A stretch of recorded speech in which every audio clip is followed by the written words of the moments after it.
Selamlar, sevgiler, saygılar. Hoş geldiniz, sefalar getirdiniz. Deus Ex Mankind Divided'ın Türkçe yaması bugün itibariyle Anonymous çeviri tarafından yayınlandı.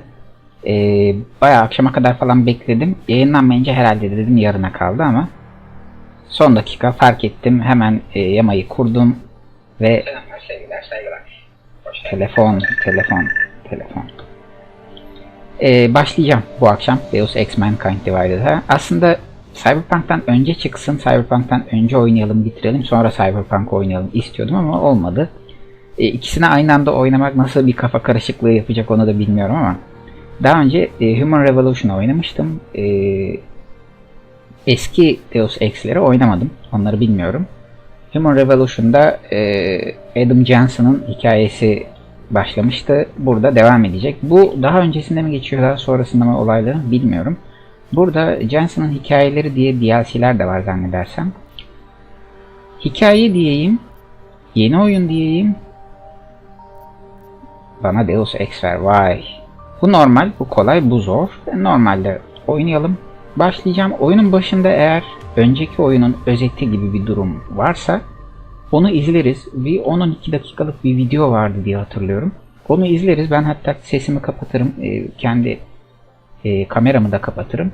O biter. Ondan sonra yayına başlarız ki önceki oyunda neler olduğunu hatırlayalım. Çünkü ben de çok hatırlamıyorum.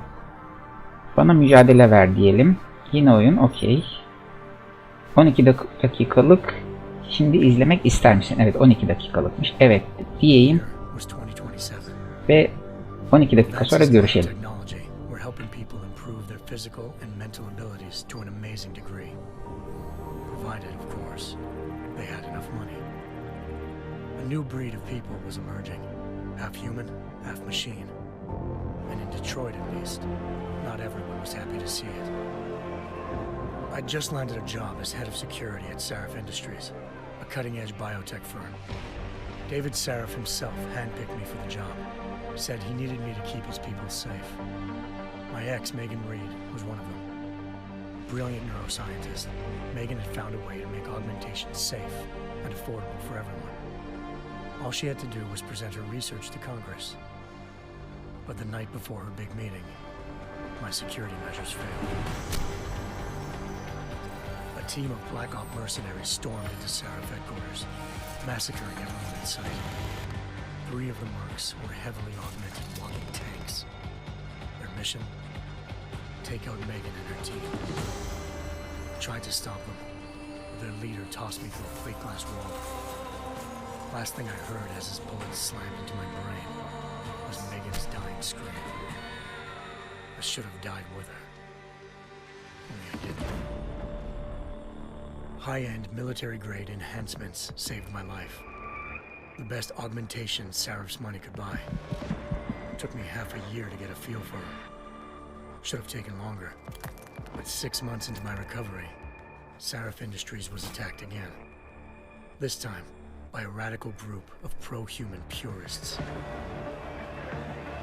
Violent, militant, and fanatically opposed to human augmentation. They claimed to be members of Humanity Front, a non-profit organization that wanted the UN to limit biotechnology research. The thugs broke into Sarif's factory and found machinists working overtime on a top-secret military augment called the Typhoon. Sarif sent me to retrieve it, and when I did, I found one of the so-called purists next to it, wired with cerebral implants, trying to download its classified specs. Obviously, something more was going on. The AUG killed himself before I could question him. Sarif ordered me to dig deeper, so with the help of Frank Pritchard, Sarif's head of cybersecurity, I did. Turns out a second hacker had been controlling the AUG's actions from somewhere off-site. Pritchard and I tracked his signal to a secret FEMA internment camp in Detroit. The Black Op mercenaries were there. The same mercs who'd left me for dead 6 months before. Figured they'd try again when they saw me. It wasn't so easy for them this time. I took out the tank named Barrett. Even got him to give me a new lead. A penthouse apartment in China. Of course, we both knew it would be a trap in the end.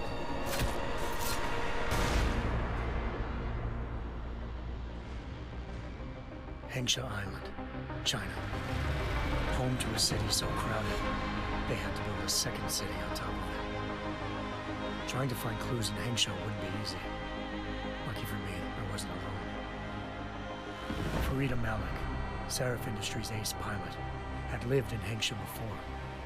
A good person to have on your side. She knew enough about the place to get me around. Malik dropped me in the lower city, close to the penthouse Barrett had told me about. Bell Tower Associates, a private security firm under contract to the Chinese government, had agents tossing the suite when I arrived. Just not for the reason I'd been expecting. Turns out the man who lived there was a criminal hacker named Van Bruggen. The same hacker who'd been remotely controlling the AUG in Sarah's factory. Van Bruggen's panicked decision to force the man to commit suicide had been a mistake. Now his mercenary partners were gunning for him, and I needed to find him before they did. Locating Van Bruggen meant playing nice with the Triads, Hengsha's organized crime lords. They had the hacker holed up inside a low-rent capsule hotel.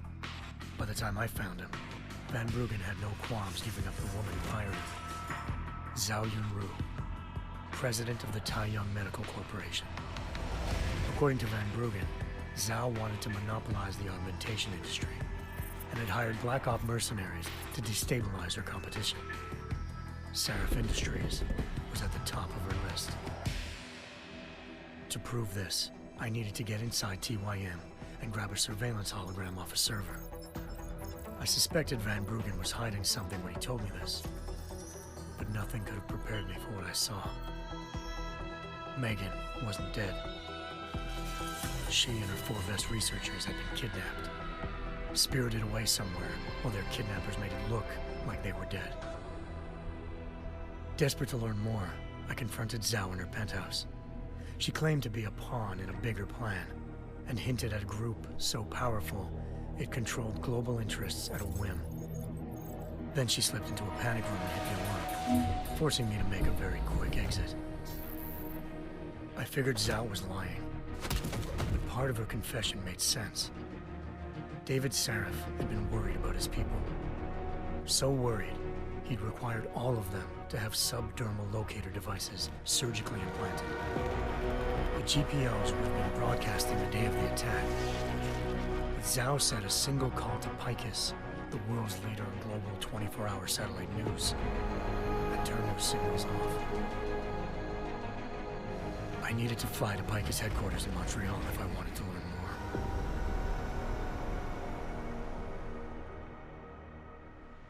Eliza Cassan, Picus Communications' First Lady of News.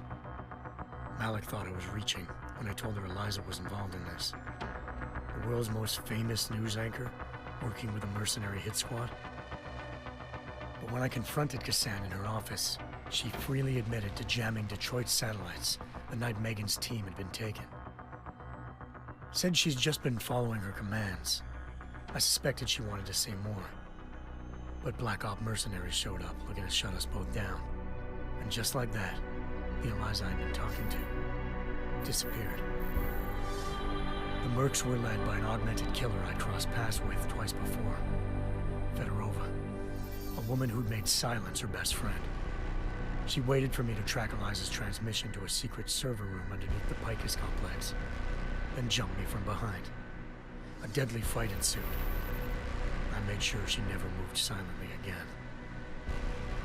With Fedorova down, and no one left to keep Eliza quiet, she reappeared. Turns out Picus's First Lady of News wasn't a lady at all. She was a sophisticated AI program, engineered to monitor data streams and control what people believed. Eliza told me the mercs had brought in a Humanity Front doctor named Isaiah Sandoval to remove the scientist's implanted tracking devices while Detroit's satellites were down. She also told me to speak to David Seraph if I wanted to learn more. By the time Malik and I got back to Detroit, tensions between normal and augmented citizens had reached a flashpoint. Riots were breaking out in several cities, and the UN was being urged to intervene. Seraph was trying hard to convince Hugh Darrow, the inventor turned philanthropist who'd once been a leading proponent of enhancement technologies, to help stop a possible regulatory vote. Seraph had a lot riding on Darrow.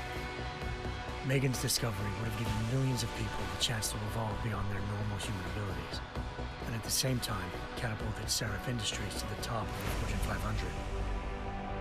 According to Seraph, Megan's kidnappers knew this, and didn't want people evolving unless they controlled how it was done. He called his enemies Illuminati, and urged me to keep searching.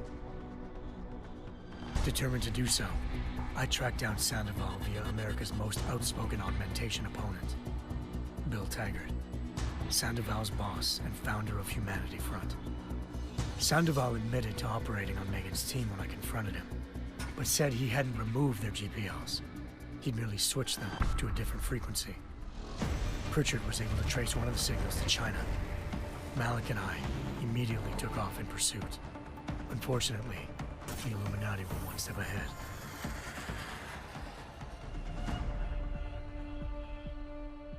Ambushed. Shot out of the sky by Bell Tower Associates, seconds after entering Hengsha's airspace. Malik's piloting skills saved me. After a tense and bitter struggle, I escaped into Lower Hengsha. The tracking signal I was following led straight to the Triads, or more specifically, to the augmented arm of Tong Si-hung, leader of a gang of augmentation harvesters. Tong said they'd taken the arm off a corpse, which Bell Tower had left at their door, meaning at least one of Seraph's scientists was dead. Maybe not the rest of them, though. Tong pointed me to a port used for human trafficking and helped me slip aboard a Bell Tower ship. It was sailing to Rifleman Bank Station, a military base in the South China Sea. Bell Tower was holding kidnapped civilians as prisoners there, and using them to perfect the Hyron Project, a human-computer interface that left most of its test subjects dead. My search for Megan would have ended then, if not for a mysterious ally named Quinn. In exchange for my help exposing Bell Tower, he slipped me aboard a second ship headed to Singapore, and an Illuminati-run biotech facility called Omega Ranch. 3 of Seraph's scientists were there, forced by their captors to create a technology capable of remotely shutting down augmented abilities. Thanks to an emergency recall notice issued by the World Health Organization, millions of people all over the world already had the biochip installed. With the help of the scientists, I tracked Megan to a private section of the ranch. There, I ran into Yaron Namir, the walking tank who'd put a bullet in my brain the first time we met. He'd teamed up with Zhao and was hoping to catch me off guard. Their little ambush didn't work. I found Megan in a suite belonging to Hugh Darrow, the billionaire philanthropist who'd Seraph had called on for help. Darrow had convinced her to go along with the biochip plan by promising to sabotage the tech. As she was explaining this, Darrow appeared in a global broadcast, telling the world that augmentations would be the death of mankind. Then he activated the biochips to prove his point. All over the world, augmented people flew into a killing frenzy. Darrow had betrayed everyone, and it was up to me to set things right. To do it, I had to reach Panchaea, a massive installation in the Arctic Ocean. As I raced through corridors built by an all-augmented workforce, I saw death and destruction firsthand. By the time I shut down Darrow's broadcast, I knew the damage he'd done. Still, humanity's future remained unclear. How would the world react to this sabotage? Would people ever regain their faith in augmentations again? What would be the Illuminati's next move? Only time could give us the answers.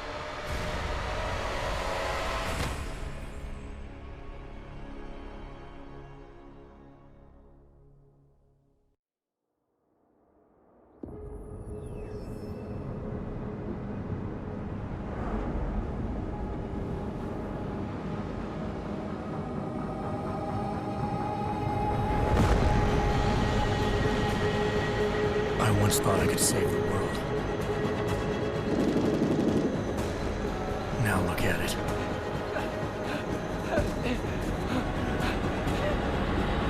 In yet another augmented terror attack, 251 passengers aboard Sister Airlines Flight 451 were killed when an augmented passenger broke into the plane's cockpit and ruthlessly butchered its flight crew.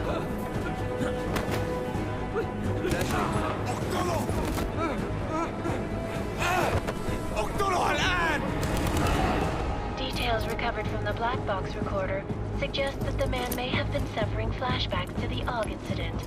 That horrible day 2 years ago when augmented people all over the world flew into a psychotic killing spree, causing the greatest loss of life in recent history.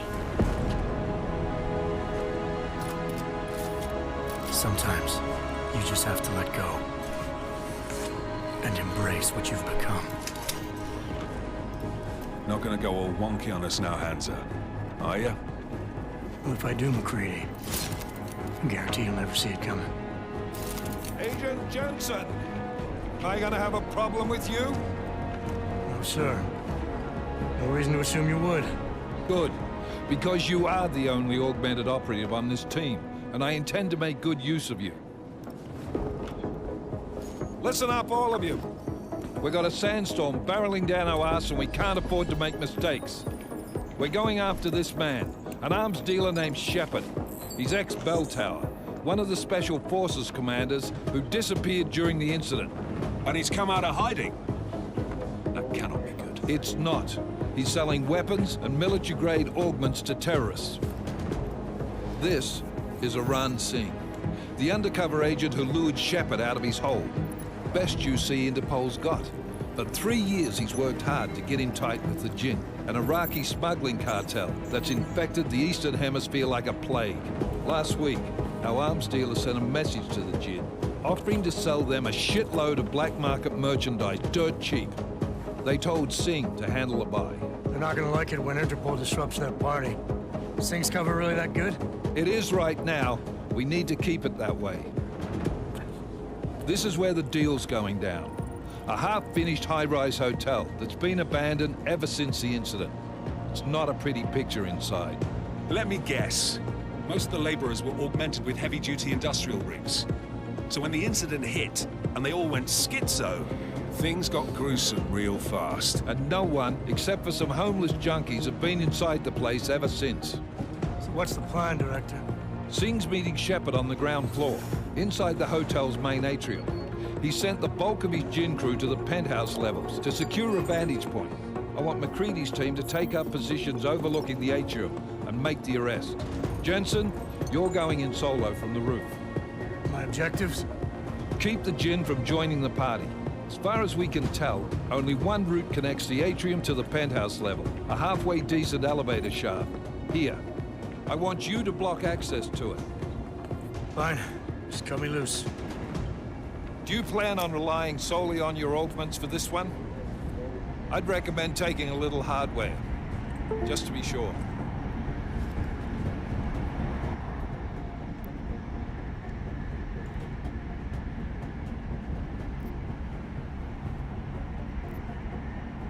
We've got a UC in there. Might be easier to maintain his cover if he's not the only one still breathing when this is done. Smart thinking. Yeah, but if anything does happen to him, you'll be telling his wife. After you get out of the hospital, of course. What about range? There's lots of wide spaces and high ceilings in there, but a number of tight and constrained rooms too. So it's a crapshoot, really.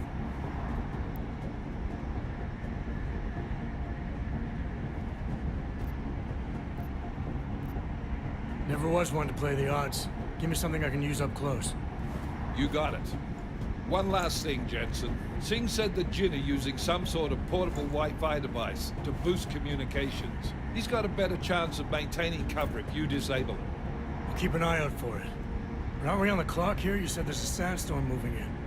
There is, and we got the intel on this mission at the very last minute. So we're scrambling a little. If it comes to it, your #1 priority is keeping the Jinn out of that atrium. Copy that. Time to put away your heavy thoughts, gentlemen. We're approaching the target building. You're up first, Jensen. Let's do this. Task Force Actual. This is Knife Leader. Engage Husk drives and descend to Angels 1-5.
Tekrar hoş geldiniz.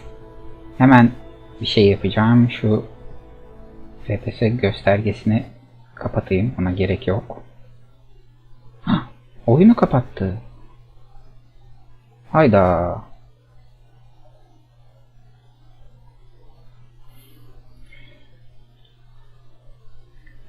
Neyse. MSI Afterburner'ı kapatırken oyun da kapandı. Bir daha açalım. Orada konuşacağım zaten. Tekrar hoş geldiniz. Özde, Enes, Mr. Patates, Nusret, Zeynep, 99 saniye hepiniz hoş geldiniz. Hala orada mısınız bilmiyorum. Şu anda daha az kişi görüyorum. Deus Ex Mankind Divided'ı oynayacağız. 2016'da çıkmıştı galiba bu oyun. Ayarlar Ultra'da. GTX 1060 ekran kartı kullanıyorum. Ama DirectX 12'de değil 11'de oynuyorum. Çünkü 12'de ciddi performans düşüşleri var.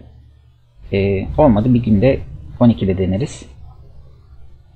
Artı bir ayar daha göstereceğim size. Onu açtığınız zaman ne yaparsanız yapın FPS 20'lere falan düşüyor.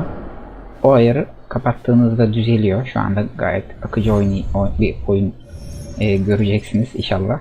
Bir aksilik olmazsa. Çeviriden Türkçe yamadan dolayı tekrardan Anonymous çeviriye çok teşekkür ediyorum. Eminim güzel bir iş çıkarmışlardır. Bölünmüş dünyaya hoş geldin. Ha, altyazılar az önce çok küçük görünüyordu. Onları büyütme şansım var mı diye bir bakayım. Okumakta zorlanmayalım. Önceki oyunun hikayesi 12 dakika boyunca aktı. Bayağı bir kısmını unutmuşum. Epey zaman geçti üzerinden çünkü. Oynanışta mıdır? Var mıdır? Oynanışta değildir. Nerededir?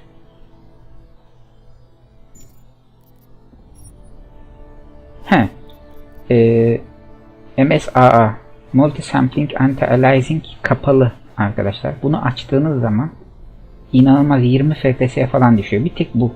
Sadece şu. Ve bu ayar şeyde. DirectX 12 kapalı. DirectX 12 açık kapalı. Şu anda kapalı. Vertikal senkronizasyon, dikey senkronizasyon kapalı. Grafikler kısmı her şey ultra'da. Hareket bulanıklığı kapalı. Ben onu sevmiyorum. Onun dışında her şey en yüksek, en ultra, en muhteşemdi. Ses 85-85-80 yaptım ama oyunun sesiyle benim sesim arasında bir problem varsa birbirini bastırma durumu bana baştan yazarsanız onu da hemen düzeltiriz. Grafikleri hoş görünüyor.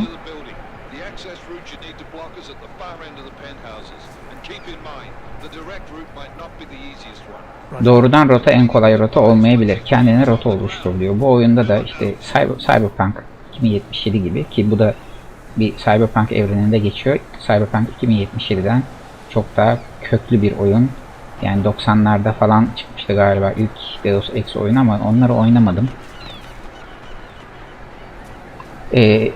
Az önceki video esnasında 2 tane seçenek sordu bana. Gizlilik mi, aksiyon mu diye. Gizlilik dedim. Bir de silah seçeneği sordu. Şu anda elimde galiba şok tabancası var. Bununla herhalde vurduğum bayılıyor falan gibi bir durum vardır. Koşmak için shift. Okey. Sol üst köşede herhangi bir gösterge yok. Sağda var. O yüzden logo solda kalsın bence şimdilik. Bakalım. Hem kıyaslamış oluruz ikisini aynı anda oynayarak. Bu hafta sonu da oynarım. Hem bunu oynarım hem Cyberpunk 2077'yi oynarız. Bakalım hangisi daha başarılı. Gerçi kıyaslamak da biraz saçma çünkü bu serinin 4. oyunu ve Square Enix bu oyun konusunda deneyimli. O yüzden tabii ki daha eli alışıktır bazı şeylere.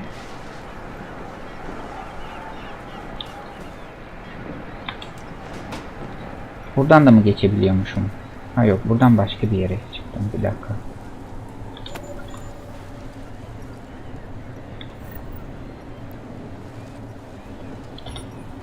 Aldım mı?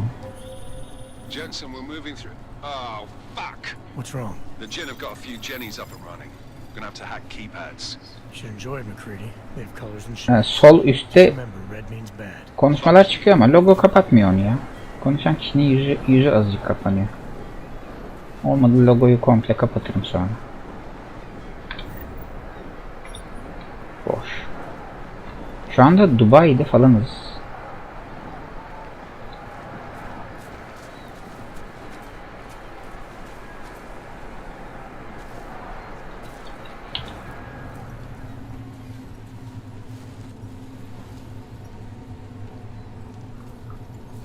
Ha.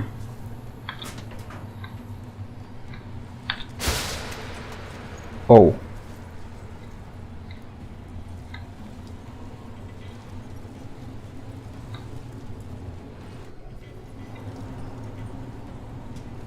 Bu oyunda da hem aksiyon hem gizlilik hem hack her türlü Cyberpunk'ta gördüğümüz her şey var. Cyberpunk'tan en büyük farkı muhtemelen çok fazla loot yok, yani öyle envai çeşit silah bilmem ne, her öldürdüğünüzden bir şeyler düşüyor, işte craft yapıyorsunuz falan, o tarz şeyler yok. Bir de dünyası Cyberpunk'ın gibi açık bir dünya değil. Daha böyle sandbox, yani Hitman gibi. Hani sizi bir yere bırakıyor, o bıraktığı yer çok geniş, orada istediğiniz gibi rahat rahat takılabiliyorsunuz ama tut. Şöyle bırak. Bunu da tutabiliyor muyum? Evet.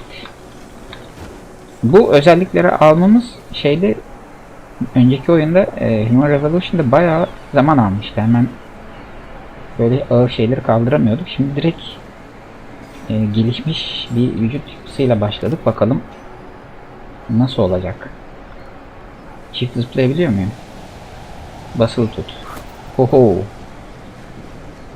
Şu anda Cyberpunk'ta implant denilen vücut parçaları, vücuda takılan o çipler, şeyler, mekanik, elektronik parçalar, bunda augmentation diye geçiyor. Augmented person diyorlar o implantlı insanlara. Bizde Adam Johnson'da öyle bir insan, vücudunda bir sürü implant var. Beyninde çip var mı bilmiyorum. Vardır muhtemelen. Gerçi bir önceki oyunda beyninde çip olanların hepsinin çipini yakıp ya delirmelerini ya da ölmelerine sebep olmuşlardı. Bayağı bir soykırım yapılmıştı oyunun finaline doğru. Biz niye ölmemiştik tam onu hatırlamıyorum. Buradan indim ben ama nereye gideceğim? Donanın tekerleğini açmak için B. Akıllı görüş. Ha. Seçiyorum. Okey.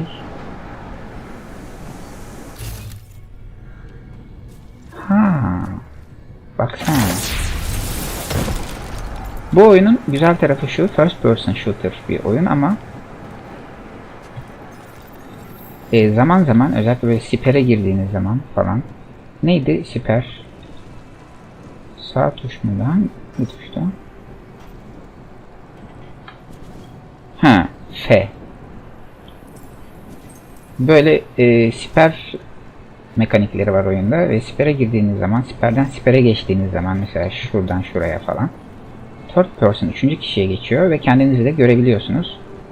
Bu mekaniğe başta alışması biraz zor olsa da alışınca güzel geliyor. Buradan yukarılara falan gidip oradan, hani şey dedi ya bize, en kestirme yol, en iyi yol demek değildir. Ha. Burayı açmak için şey. Evet, zaten bu buralardan gitmemiz gerekiyormuş. Kablo.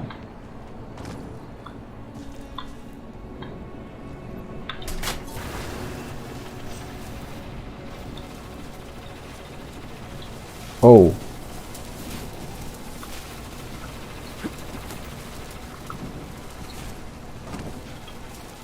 Vay. Düşüyordum.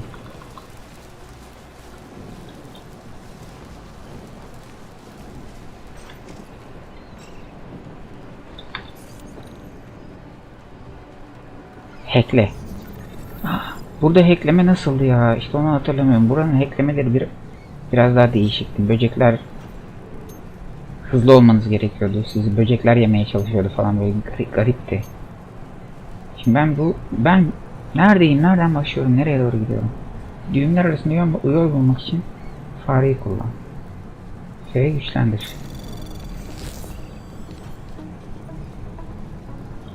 Düğümleri ele geçirmek için C'ye bas.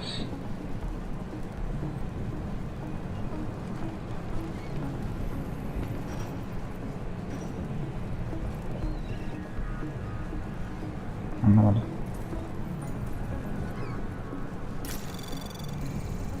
Anomaly detected. Trace program initiated. Evet.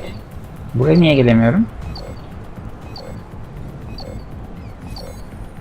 Ha, şimdi gelebiliyorum. Access granted. Bunu işte bazen ilerledikçe çok zorlaşıyor ve bazen delirtiyor adamı. Eğitim modu.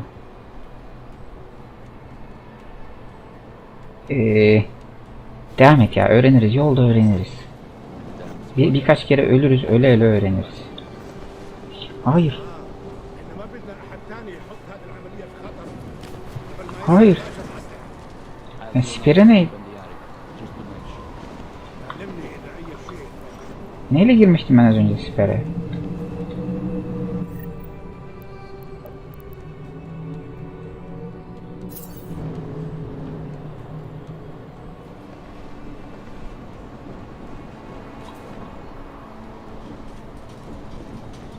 Buradan o tarafa gidemiyor muyum?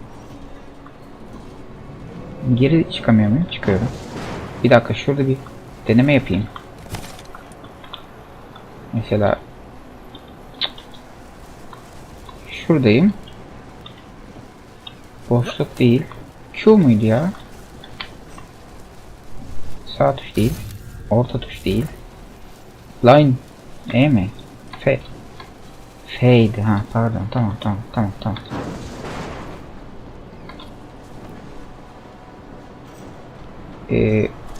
Ona yeter mi? Aa, yetmedi mesafe.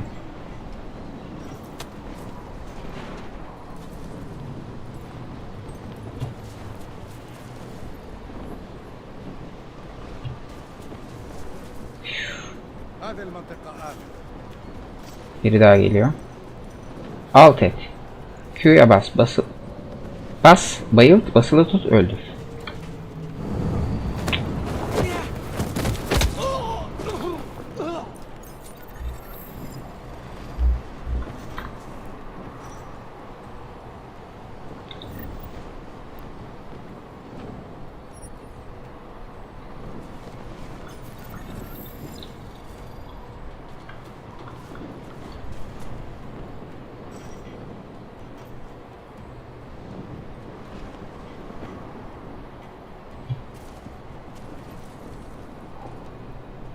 Orada bir kişi var. Bunları işaretleyemiyor muydum ya?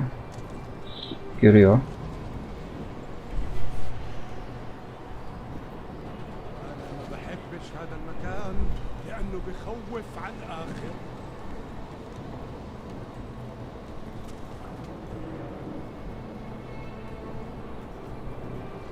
Geliyor musun?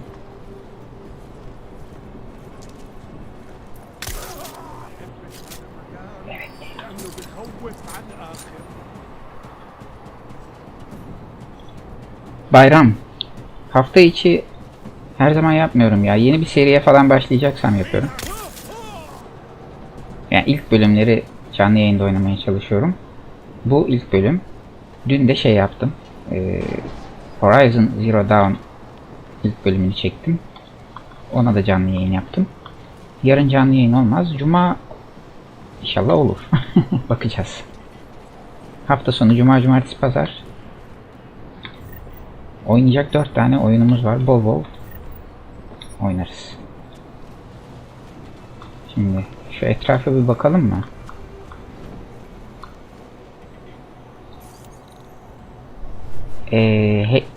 Hackleyemezsek alarm çalıyor mu acaba ya? Dur bakalım.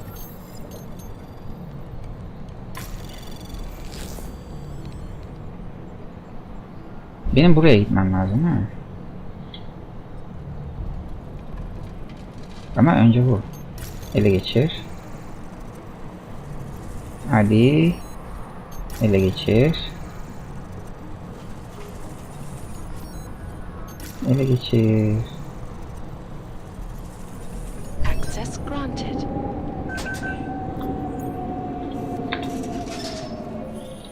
Jensen, Mac, listen up. Doppler shows that sandstorm's moving in fast. It's big, and it's gonna hit us hard. God, I hate the Comfortness. fucking desert. Confirm visual? I can. Time is not on our side. Copy that. Solid copy. Zaman vermedi Allah'tan. Çünkü ben böyle sağda solda oyalanmayı seviyorum. Öyle hızlı oynayanlardan değilim. Hızlı hızlı oynayıp bitirenlerden.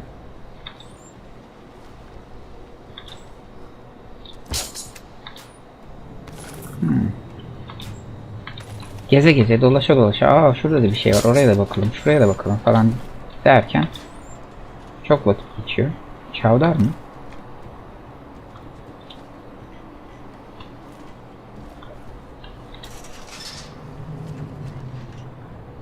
Bunların içine bakamıyor muyuz? Yok. Tutup fırlatmak için. Tamam, ben yine en kestirme yoldan gidiyorum. Kesin başka alternatifler vardır yukarıda falan. Şöyle orta tuşla bakınca kırılabilen ve geçilebilen duvarlar falan vardır ama neyse ben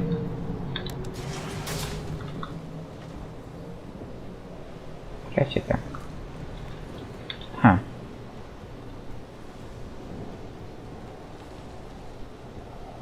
bina çatıları çatı katlı. Ben buradayım, buraya gideceğim.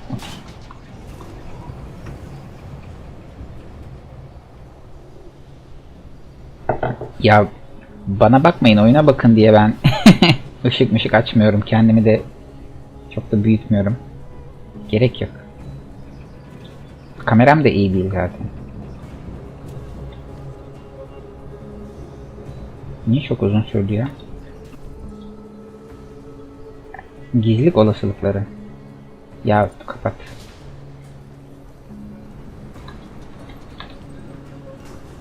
Bunu direkt kafasına sıksam aşağıya düşer mi? Aşağıda biri var mıdır? Neyse, sıkalım. Bayıltıyoruz. Düştü. Eyvah.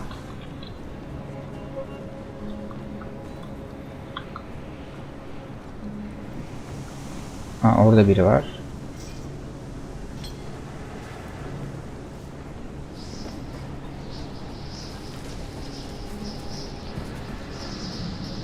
Hayır.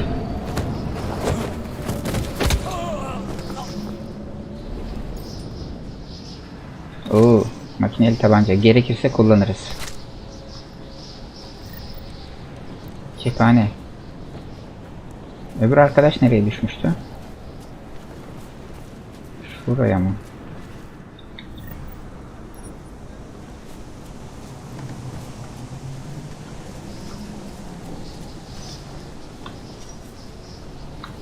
Seven Up mı? Ha. Zopmuş. Seven Up zannettim.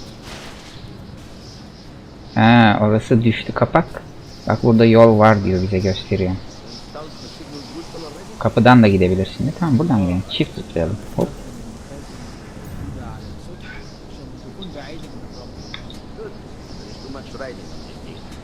Görmesinler beni.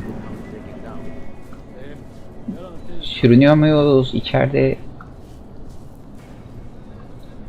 eğiliyor muyuz? Herhalde eğiliyoruz. Çok hızlı hareket ediyorum çünkü. Savaş olasılıkları. Tamam How you tamam. making out? Slower than expected. It's like someone's tilled a fucking cemetery down here. Say again. Vay. Shit hit the fan in Ya, 27. kaldırdığın bazı eşyaların altına Corpses everywhere. bir şeyler çıkabiliyor demek A ki. lot of your cousins are here too, Jensen. Want me to grab you any 2027. spare parts? No parts, but I take mine with cream and two. Cyberpunk'ın 50 yıl gerisi. Bizim gerçi 2029 falan galiba tam olarak da. Bizim işte 9 yıl sonramız.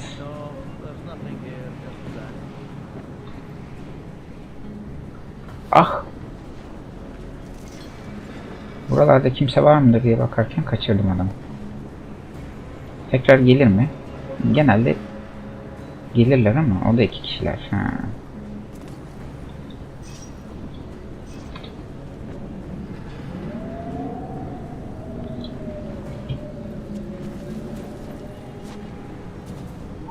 O da gidiyor ya.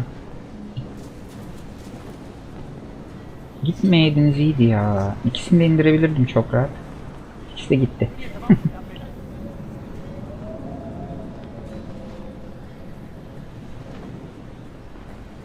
Gelecekler mi acaba tekrar?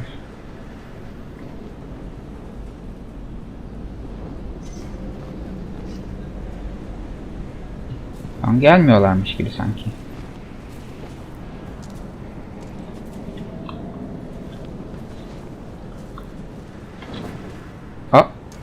Abi ben sana yaklaşıyorum, sen hep benden kaçıyorsun.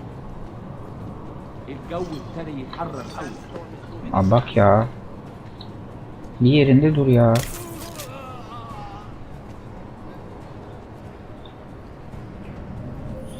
Öldürmüyorum yani, korkma. What's your 20? Working my way through the penthouses. Titreme. Keep an eye out for the Jin's Alayım da communications titreme. booster. If you can disable it. Roger that. Neyi disable dedi? Ah, okuyamadım ya. Şey yok mu? İkincil. Bunu işaretleyemiyor muyum?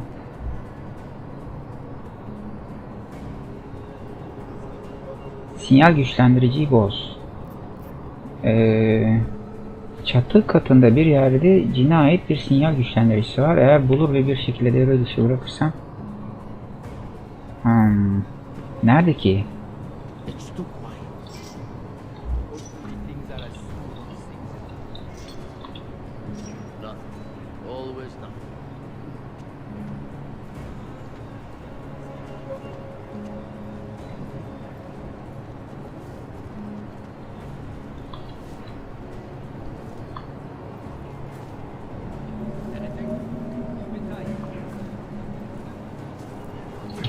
Hayır, hayır.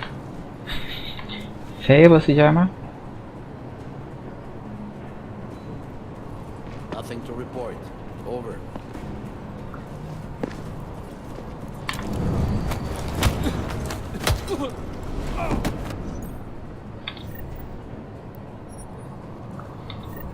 Hayır.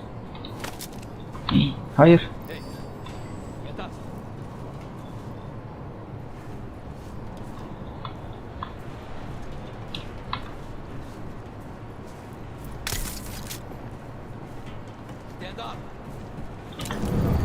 Neyse, bir mermi boşa gitti.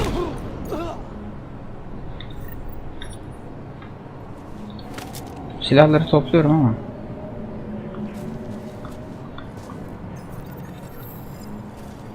Attığım adımların herhalde sağ üst köşede o dalgalar sesini gösteriyor. Eğildiğim zaman çıkmıyor çünkü. Yani ayakta olduğumda ses çıkartıyorum, duyuyorlar.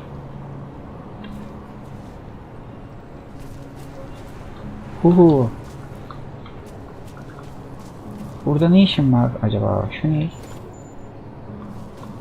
Şeyin yerini gösterse ya yan görevinde ya. Ben onu bulamam çünkü.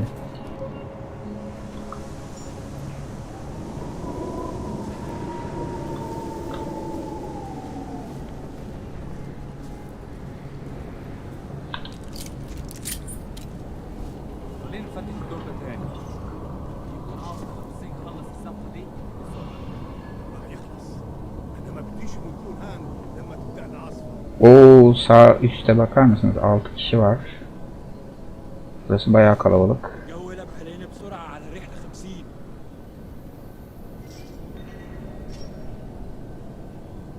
Dön arkana. O bir tanesi bu tarafa doğru mu geliyor?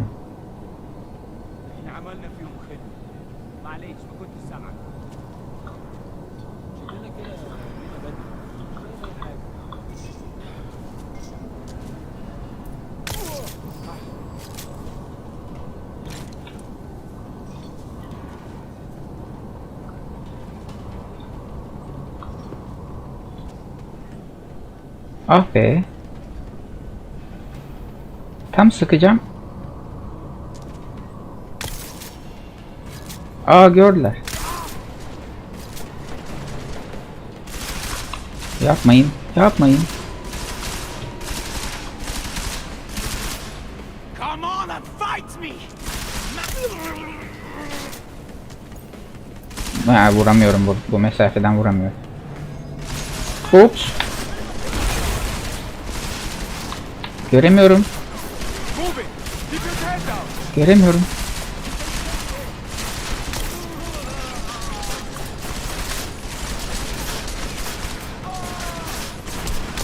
Aha.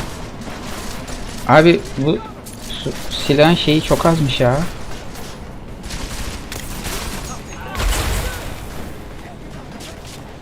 Koşuyor muyum? Kaçıyor muyum? Nereye gidiyorum? Gidiyor muyum? Sağdan minimap'ten bakarak koşuyorum şu anda.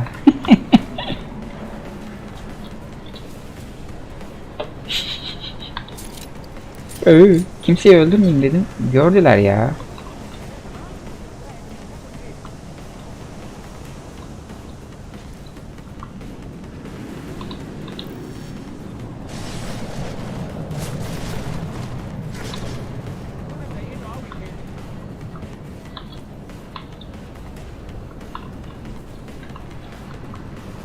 Ha, şurada beni görmüşler. Oraya gelirler o zaman.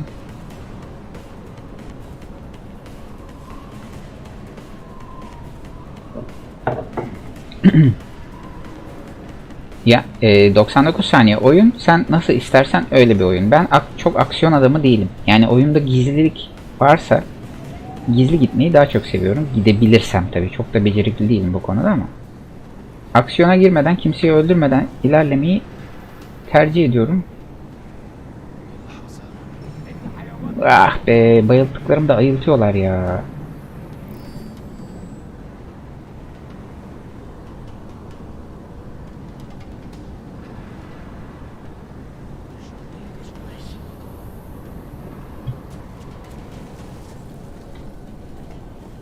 شكلنا كده هنتقابل مشكلة. احنا مصحصحين واخدين بالنا باللي يحصل.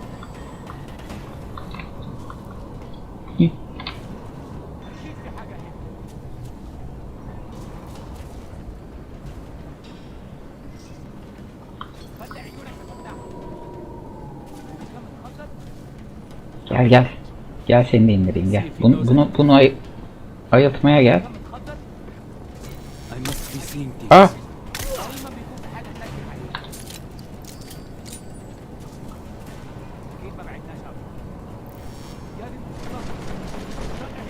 Kime ateş ediyorlar? Beni gördüler mi? Görmüşler. Şu gizi.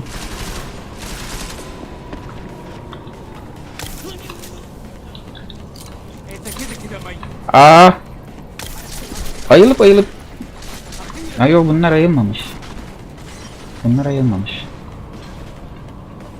İyi.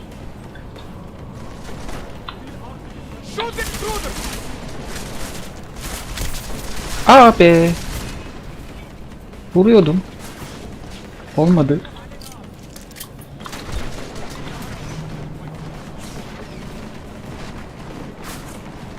Ben oradan yukarıya çıksam.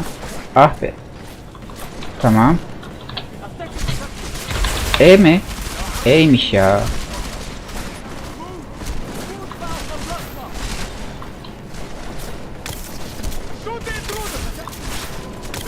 Aa, hepsini mi boş harcarsın bir insan ya? Öleyim bari.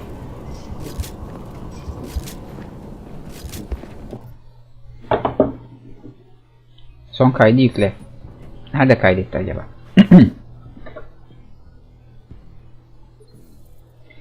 Birbirlerini ayıltmaları harika, çok muhteşem bir yerde kaydetmiş.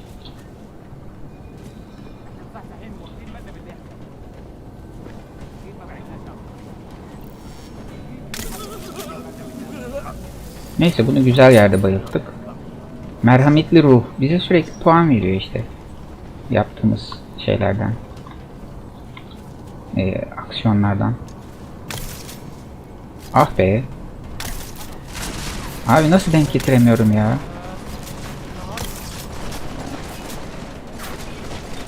Yapay zeka fena değil.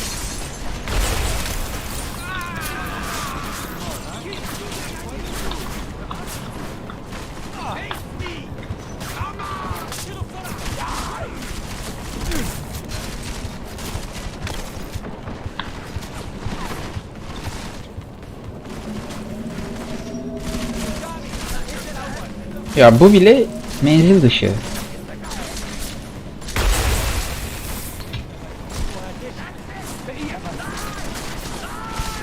Göremiyorum. Ya. Dost Kayaoğlu'nun fedaisi, hoş geldin.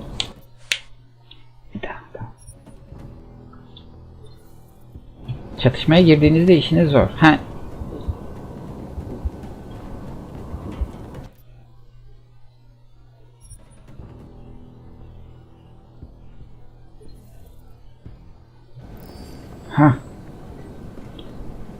Bir an sandım ki ne oluyor?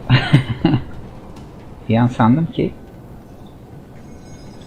tam ölürken kaydetmiş sandım.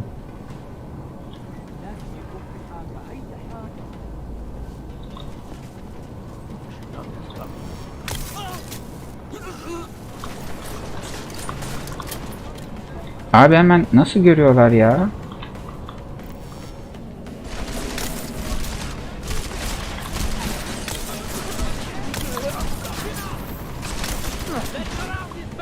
Bir de adamlar acayip hareketli, denk getiremiyorum. Olacak. Daha oyunun başı, alışır.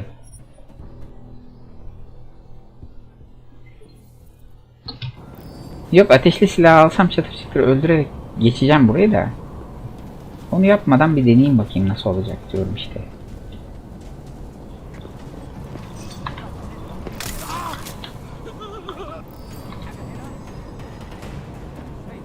Görmediler değil mi? Bu sefer görmediler.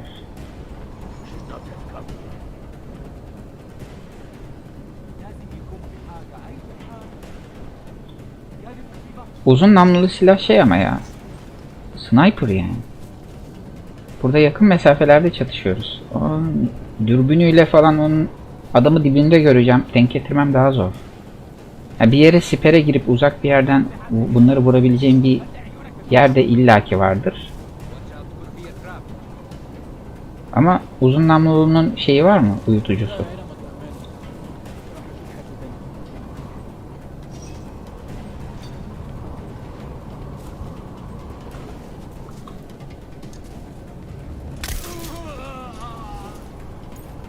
Gördü mü? Yok, görmedi. Şüphelendi. Görmüş de olabilir.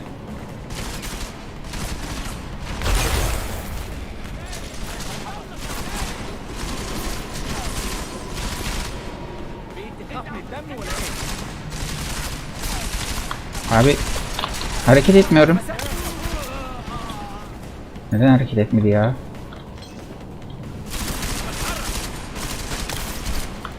Vurdum seni.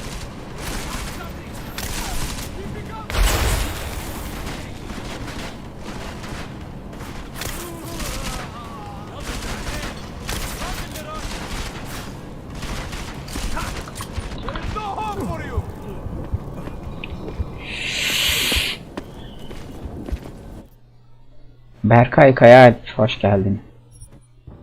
Witcher 2 de güzel oyundu ya. Zordu. O da alışması zor bir oyundu. Değişik mekanikleri vardı.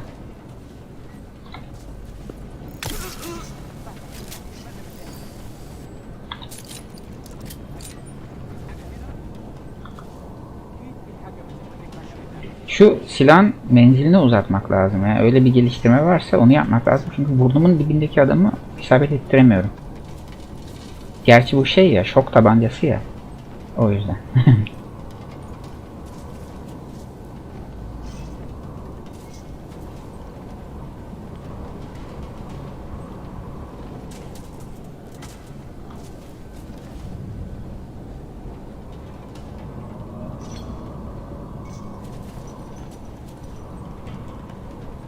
Gelecek misin? Gelmiyor ya.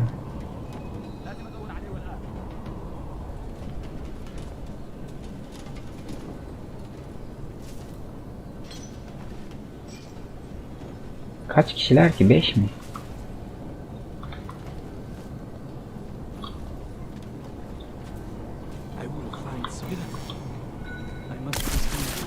Hadi be.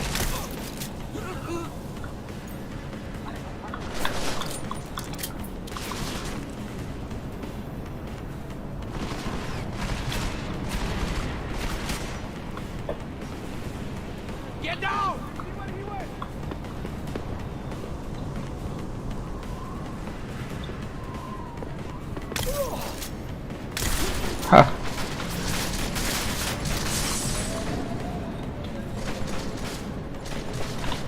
Güzel oldu. 4 kişi daha var. O kalabalıkmış. Abi ben şeyin arkasındayım. Nasıl vuruyorsun beni ya? Kırılıyor yalnız duvarlar falan. Güzel.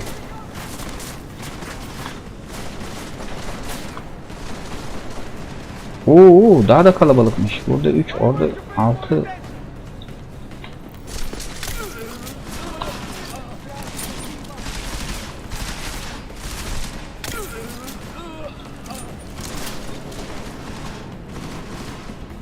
Yığdık adamları buraya.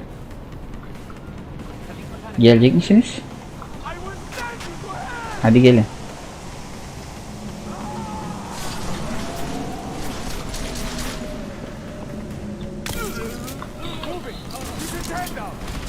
Gel. Oha! Oha! Tepeden ateş ediyor.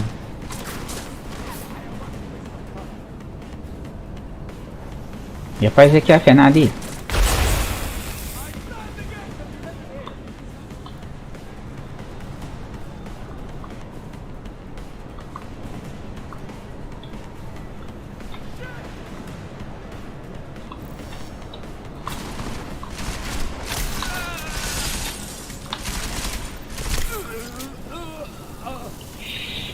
V. Ha. Hızlı envanter açmak ve sağlığı yenilemek için. Ve hangisi sağlık? Gaz bombası. Sis bomba. Hangisi sağlık? Bu mu sağlık? Yo, hipo. Şu aslında. Ha. Okay. Canımı nerede gösteriyor? Sağ alt köşede. Hey Allah'ım. Neyse ki hiç kimseyi öldürmedik ama biraz uğraştırdı. Alışırsam olur. Yavaş yavaş olur. Yürüdükçe açılır.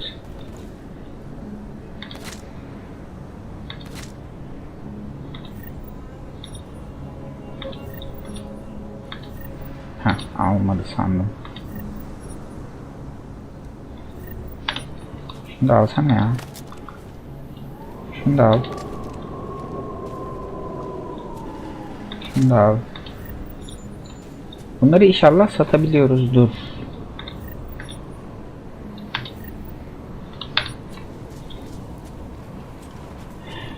Kimseyi öldürmemeyi başardık. Zor oldu ama.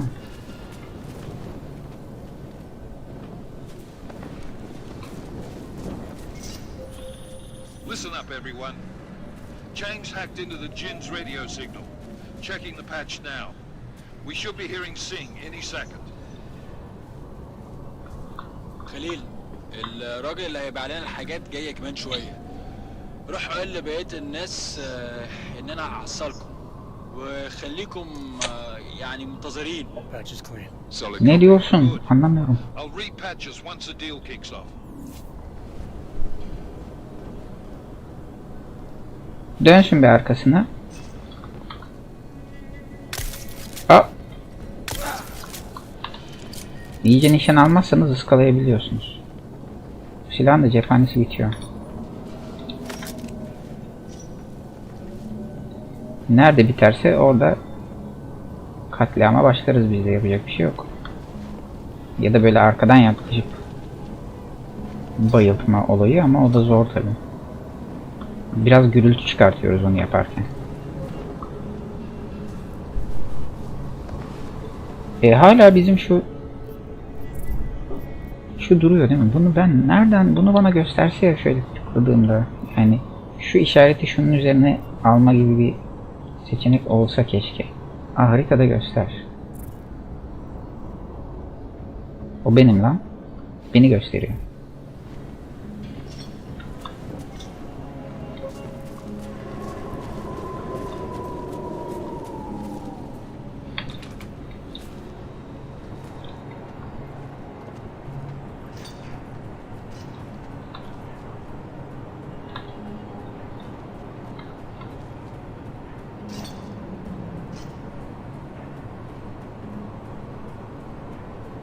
The signal booster is online.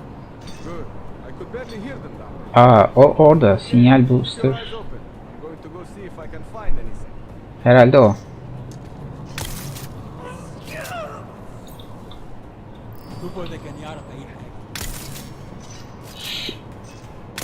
Ah be mesafe. Cephanelerimi boşa harcatıyorsun. Aldın mı?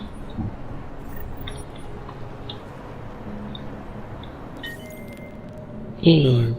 Disabled the Gen's comms booster. Should make it harder for them to listen in on. Bunları da çevirmişler Türkçe'ye. Güzel.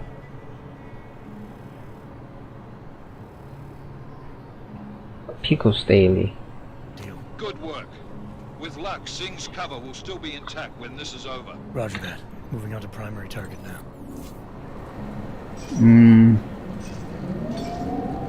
Cengiz Sıddık.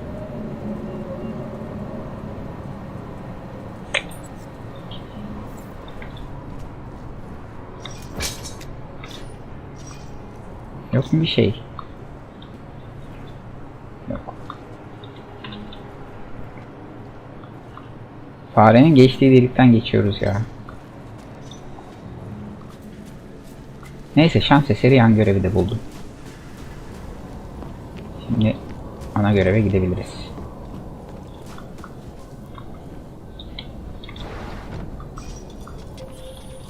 Jensen, we're inside the atrium, taking up positions on the terraces. What's your 20? Still moving. Well, hurry the fuck up. Enemy helos inbound and this sandstorm's getting close.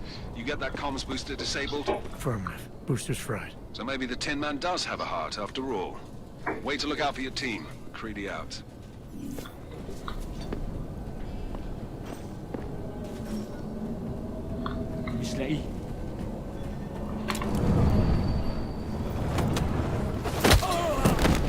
Üf. Buna da kurşun harcamayayım dedim çünkü 10 tane mermim kaldı. Her biri doğru isabet olursa ve bayıltılan adamları daha sonra kimse ayıltmazsa en fazla 10 kişi daha bayıltabilirim silahla. Ki ben bunların muhtemelen 5'ini boş harcarım. Belki daha fazlasını. Eyvah. Hadi bakalım.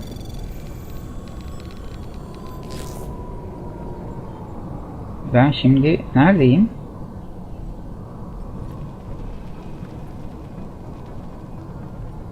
Bundan direkt buna yapamıyorum değil mi? Bunu yapacağız. Böyle buraya gideceğiz. Okey.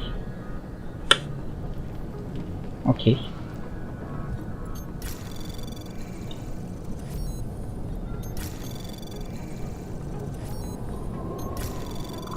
Şu güvenlik duvarı tetiklendiği anda o da sizin peşinize düşüyor. O sizi yakalamadan buraya yeşile ulaşmanız gerekiyor. Normalde ileriki aşamalarında bayağı zor oluyor ama şu anda daha hiç tetiklenmedi bile. Buralar biraz alıştırma bölümleri ya. Alıştırma bölümü ama ben 3 kere öldüm.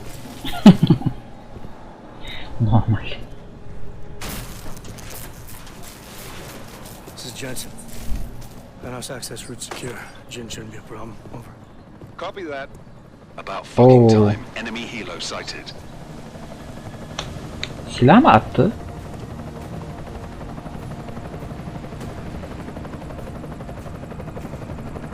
All right, strike force, position and hold. Strike 1, in position. Strike 2, all set. Strike 3, yeah. Strike 4 in position and holding, boss. Eyes up, safety's off, guys. Yeah, no shit, round nose. Watch your fucking mouth, Halliday. Both of you shut up. 5 in position. Everybody stay sharp. Sing's got Şimdi bunlar bizim adamlar. patching you in. İşlerini doğru yaparlarsa bana pek bir iş kalmayacak. Target's in the AO. Remember, Sing's down there, so watch your fire. You got balls, Sing? Executing a boy with a sandstorm on her ass? I cannot take credit for Mother Nature, mister. You can call me Shepherd. How biblical. Are these the weapons? Ben bu oyunu gördüğümde tek beğenmediğim şey Yogs. yüz modellemeleri Yours to olmuştu. come by. Guns are still on the chopper. Show me the cash. Şey çok belli oluyor yani. Oha. Bu kim? Oo. Gerçek insanlardan motion capture alarak gerçekçi yüz modellemeleri ve gerçekçi yüz animasyonları yapıyorlar ya. Bunu da öyle yapmamışlar. What's going on down there? Ama kendileri modellemişler. O da çok belli oluyor. It's not the gin. They're after the weapons! Open fire! Open fire! Weapons free! Open up! Creed, make it a grab for the chopper. You got a shot? Negative, negative. We're under heavy fire down here. We can't let that chopper take off, Jensen. I got it. Aa, yine işler bize kaldı. Bir dakika.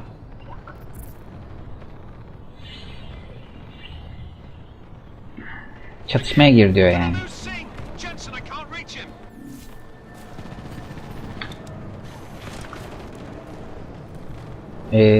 Silah değiştiremiyor muyum ya? Değil ya, bir dakika. Jensen, this sandstorm might have just bought us some time, but you Ha. need to disable that chopper. Neye basılı tutuyordum ya?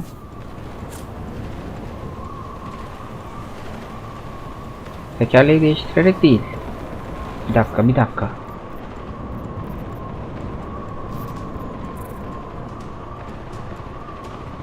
Oo, donanımlar 4'te 3, yani gelişmişiz zaten. Böyle mi devam edeceğim acaba? İlginç. Muhtemelen bir şey olur. Yine hepsi sıfırlanır bunların. Benim üstüm başım nerede ya?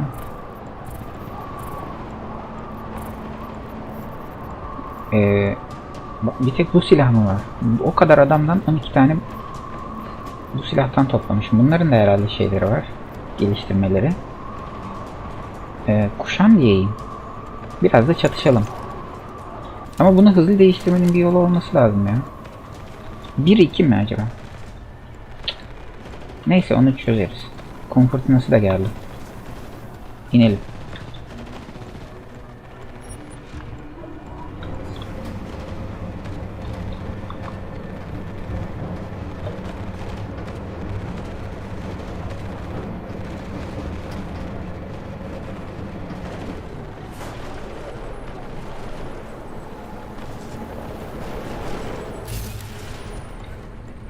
Aa.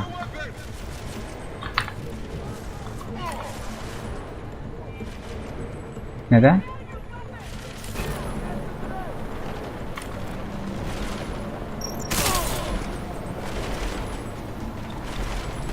Oo, bir dakika, daha güzelini aldım.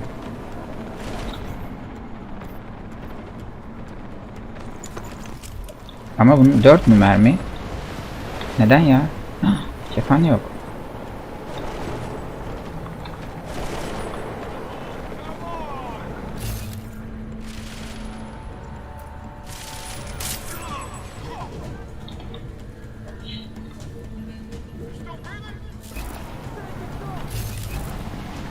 Ah, enerjimin dolması lazım. Bunun da süresi varmış ya.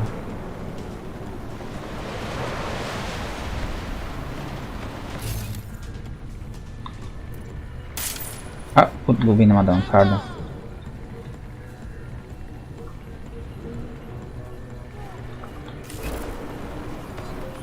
Yahu. Jensen, step it up. That chopper's about to take off. Man down, man down. Cephanem bitti. Jensen, straight in. Sound off. It's Neredeyim ben ya? repeat. Singh is dead. Oh, good fucking job, Jensen, you fucking bellend.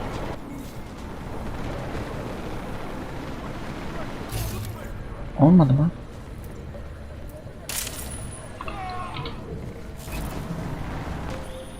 Jensen, we're out of time here. It's now or never. You've got to stop that chopper.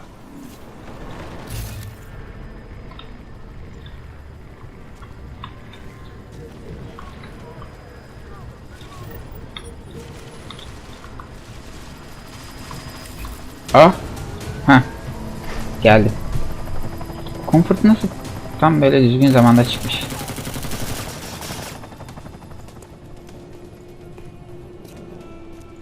Ben kendi adamlarımı öldürdüm yanlışlıkla. Repeat. No. Kırmızı olarak gösteriyor ama şeyle baktığın zaman. Kendi adamım olsa mavi, yeşil falan gösteriyor yani. Kırmızı göstermez herhalde. Kırmızılara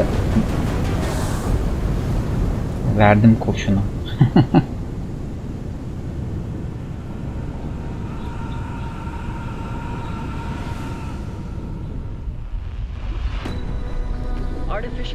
Oyun yeni başlıyor. Neyse. 1 saat ve benim oynayışımda 1 saat, normalde yarım saat falan oyunun başlaması. Cyberpunk 2077'de 5 saat 6 saat falan sürüyordu oyunun başlaması. İlk girişi uzun yapmışlar orada çok. Gerçi Assassin's Creed Origins'te de çok uzun sürmüştü. O ilk bölgeyi geçtikten sonra, oradaki bütün görevleri yapıp geçtikten sonra başlıyordu oyun. O da çok uzun sürüyordu. Şimdi şu an oynadığım 4 oyundan bir tanesi bittiği zaman Assassin's Creed Odyssey'e başlayacağım.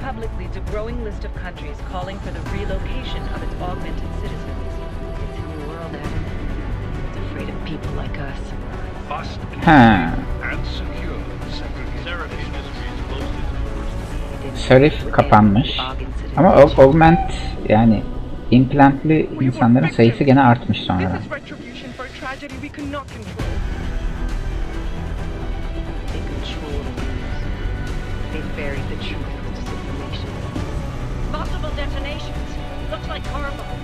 Illuminati falan vardı şeyde 2012'de çıkan Human Revolution'da.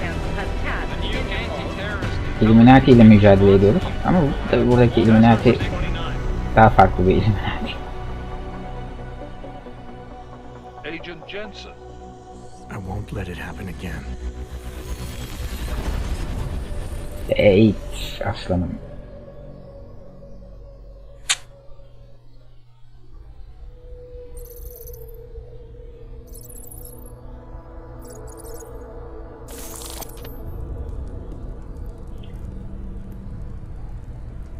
What have the events in Dubai cost us? They knew the risks. How many assets did we lose? All but 3. However, we did manage to extract the majority of the shipment. The mission was a success. Clearly, your scale for success is a generous one. However, the erratic nature of the attack could work to our advantage. Interpol will be confused for weeks, and with our continued guidance, the people will come round eventually. Bunlar kim? Dünyayı yöneten 4 ailenin bireyleri mi? You think so? Do I need to remind you all how far we have veered off course? The Og incident has caused a schism in society. Things are worse than we projected, and growing more unstable every day. This will not be tolerated. To ensure the success of our vision, the disruptive elements must be excised. No one here disagrees with you. But let me fly to New York and I will personally evaluate the situation. We may already have the votes we need to ensure that the Human Restoration Act passes. Very well. Stanton, you accompany. We may need to exert financial as well. Ben öyle sanıyorum ki bu yıl Square Enix Deus Ex'in devamını, yeni oyununu duyurur bence. I'll contact you later. Duyursun yani. It won't succeed, Lucius, even with Dowd's money. You know what Rand will find in New York? Weak, ineffectual men. And with Nathaniel Brown still an unknown Deniz selamlar, hoş geldin. That is why we're proceeding with our alternate strategy. You have claimed much in the past, Huge. This is your chance to deliver. Everything is in place. We can initiate whenever you wish. I'll secure your communications, Bob. Jaina seems to have eyes everywhere these days. He and his Juggernaut Collective... Janus won't be initial. I've made arrangements. I laid the foundations. Now it is time to get everyone's attention. Page, activate the sleep cell. Uyuyan hücreleri uyandırın. Kurtlar Vadisi konseyi bunlar. Kurtlar konseyi.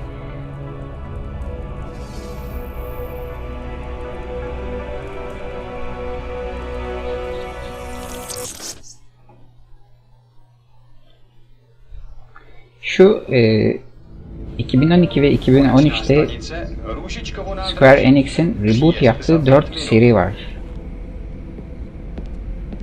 Deus Ex, Tomb Raider, Hitman ve Thief. Hepsini baştan başlattı. Ben hiçbirini daha önce oynamamıştım. Daha önceki oyunların hiçbirini oynamamıştım. Yani Tomb Raider'ları da oynamamıştım. Hitman'ları da. Ama sonra çıkan, 2012'den sonra çıkan bu reboot'ların da hepsini oynamıştım. Bir bu kalmıştı. Şimdi bunu da oynuyorum. Hitman'leri de oynadım. Miller, it's Jensen. Just getting off the train now. Copy that.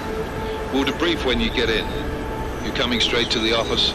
Unless there's a problem at a checkpoint. Your papers should be in order. Just keep your head down. Miller out. Bir tek Thief pek tutmadı. Neden bilmiyorum. Ben sevmiştim o Thief oyununu. İnşallah ona da devam ettirirler. Oo. Kontrol bende değil.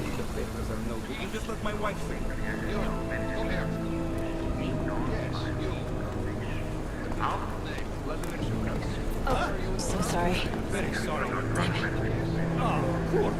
Damn plank! Why don't you watch where you're going? Here, let me help you. Teneke mi?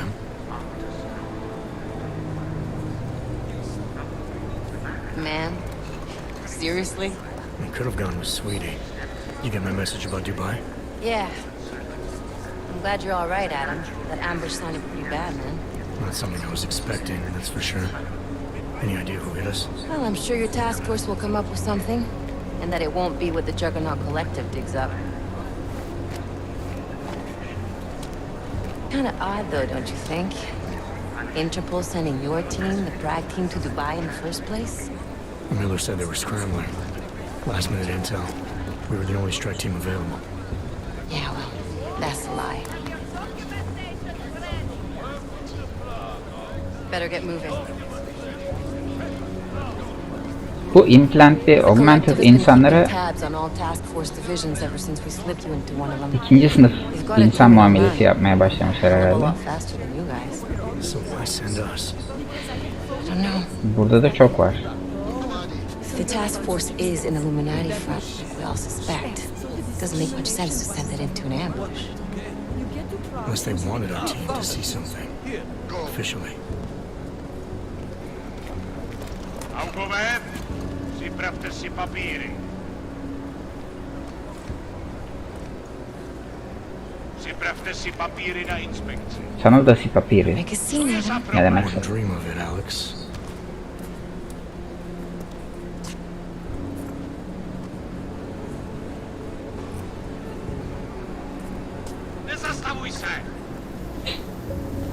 I swear it's gotten even worse here in the past few days. Everyone looking over their shoulder. Terrified Augs like us are going to attack them again. Somebody probably will. Donatılmış diyorlar. Demek. They'll start acting like animals. You say that like there's nothing we can do to stop it. I already tried 2 years ago. It didn't work out so well. So what? Are you saying we should just give up? Let hatred and prejudice take over? The hell with that. I'm saying I can only go after enemies I see, Alex. The men who caused all this, the true power brokers, they're the ones I need to stop. I thought you knew that. I do. You, me, the Juggernaut Collective, we're all trying to stop them. It doesn't mean turning a blind eye to... Then help me find them.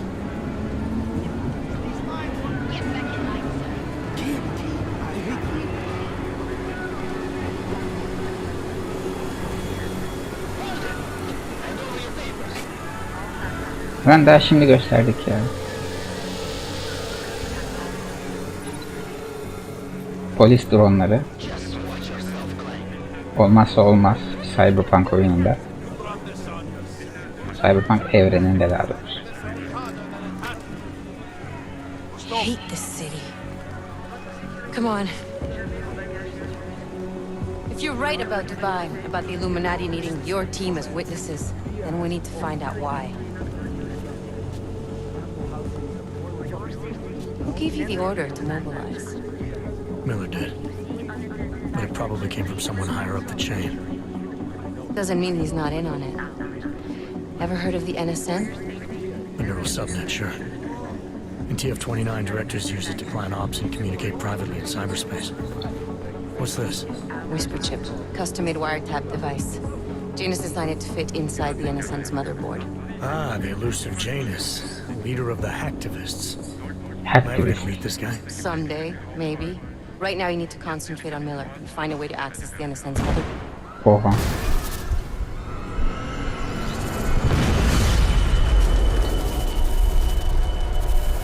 Neler oluyor?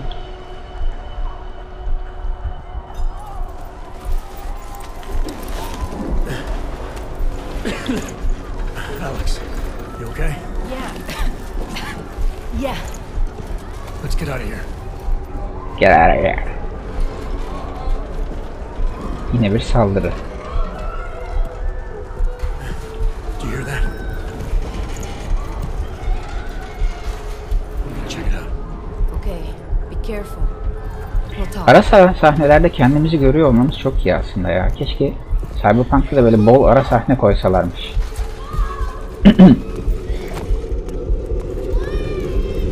Ara sahneye gerek kalmayacak şekilde dizayn etmişler karşılıklı konuşmaları. Onları da aslında çok güzel yapmışlar ama ah be çocuk. Kim kaldı onun altında? Annesi. Stand back, let me help.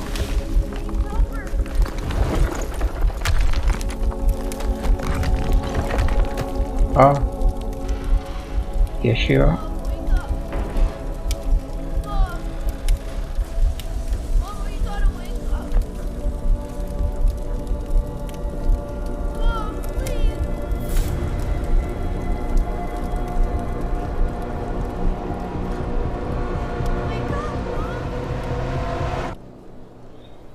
Güzel.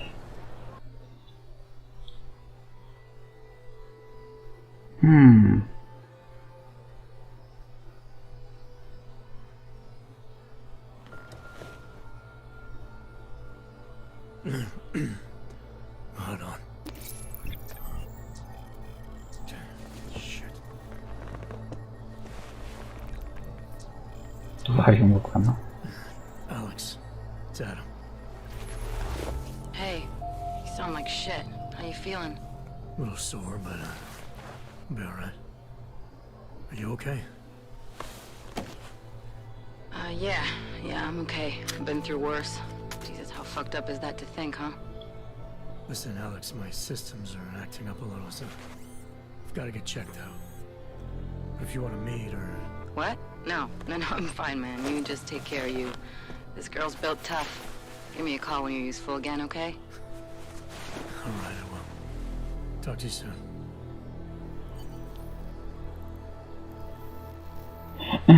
Çıkmadan önce toparlan.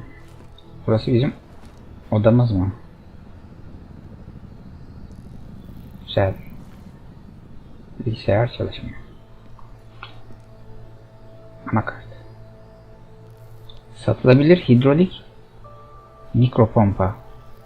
Yo, anakart. Ha, başka bir şey aldım. Pardon. Neyi aldığını göremedim. Anakarta bakıyorum. Bir sürü de kol saati. Neden? Hobi herhalde. Öyle minik mekanik şeylerle ilgileniyoruz. Çekmecelere. Ha güzel, hepsine birden bakıp.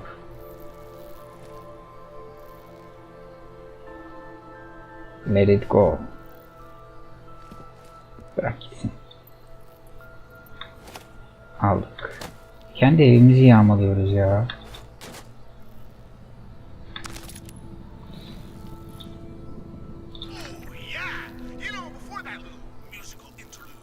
Telsiz değil, radyo herhalde.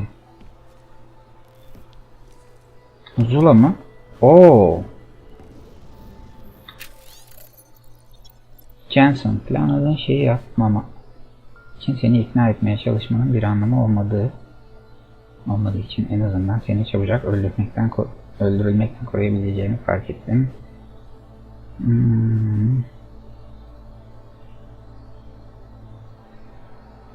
O uzun bir yazıymış.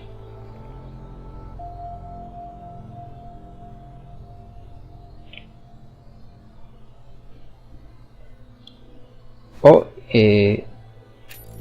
örgüt aynı şey açtın değil mi?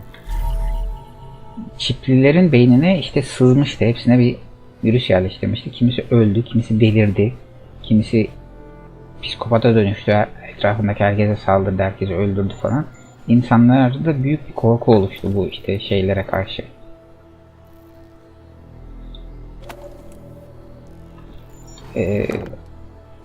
Donanımlılara karşı. Open blinds. Good morning, Adam. You have one new message. From? David Sarif. Sarif. Play it. Adam, it's David. I know it's been a while, but after what happened in Prague yesterday... Look, son, whatever reasons you've had for not getting in touch these last 2 years, well, life's too short. I'm leaving for London soon, but give me a call. You saved his VidCall number? Yes, Adam. Just activate your TV system.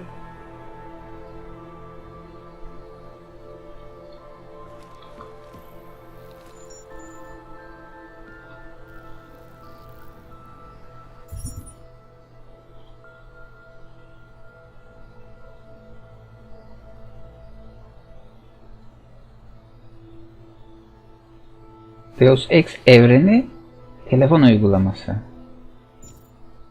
Oh. Deus Ex Go'yu bitirin. Öyle bir oyun da vardı galiba.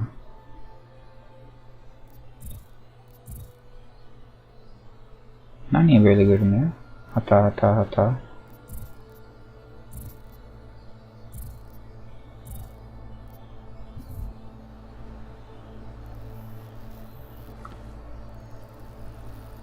Çıkmadan önce toparlan demiştim ama. Giyinmeyecek miyiz ya? Niye aynada yansımanız yok ya? Giyin banyo bilmem ne yok. Ha, burası hala bizim ev. He, ben direkt dışarı açılıyor zannettim ya. Otel odası gibi düşündüm nedense.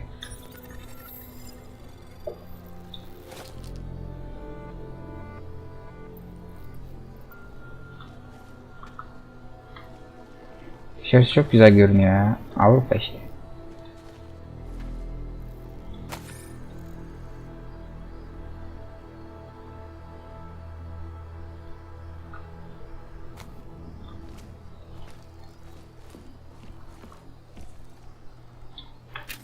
Kitap.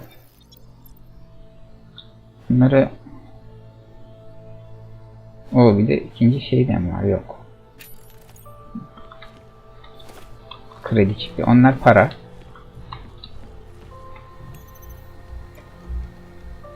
Akıllı ev mi? Akıllı ev çevrim için. Duvar panellerini aç kapa. Duvar panelleri ne ya? Açılıyor.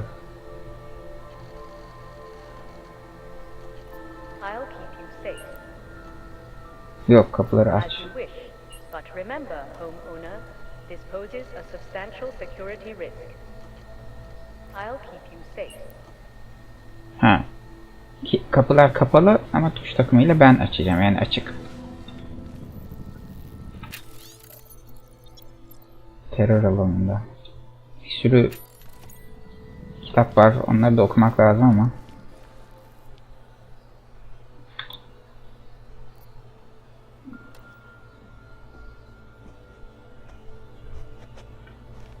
Serkan oyunda. Merhaba, hoş geldin. Televizyonların altyazısı yok konuşmaların nedense.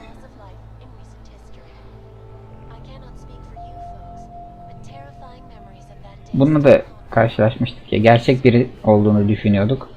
Sanal çıkmıştı. Kendisi gerçek olmayan bir 3D modelmiş meğer.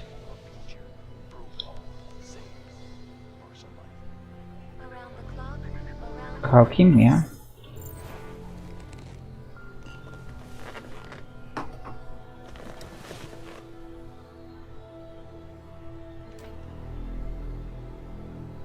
Zeynep, sen de hoş geldin. Şimdi gördüm, kusura bakma. Çok bir şey kaçırdın mı? Yani oyunun giriş kısmını kaçırdın. Ama sonra YouTube'dan bakarsın.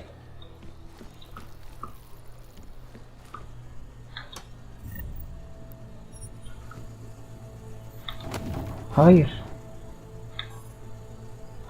Buzdolabın taşı al. Hepsi E tuşu ya. Yani içindekine bak da E, kaldır da E. Ve her şeyi tutup kaldırabiliyoruz. Oo.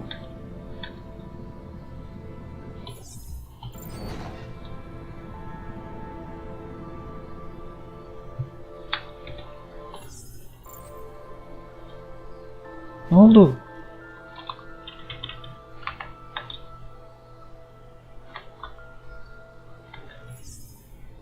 Devam et. Oyun niye dondu burada?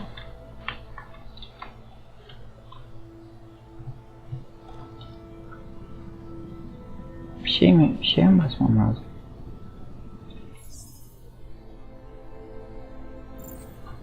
Ah be.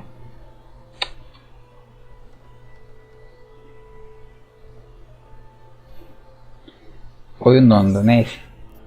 Yüklediğim son otomatik kayıt.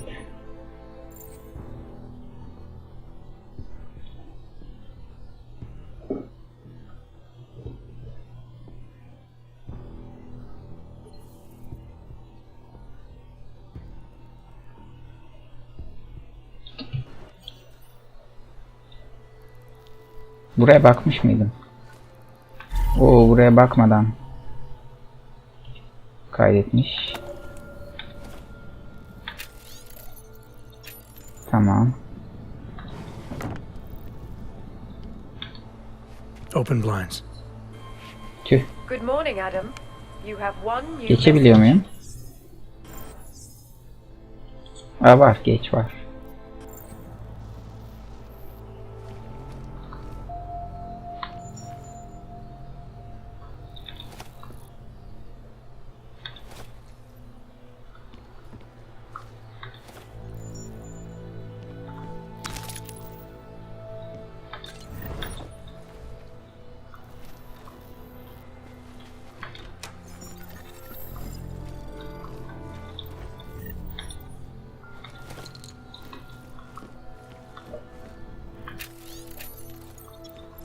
Bakıp kapatıyorum ki şeye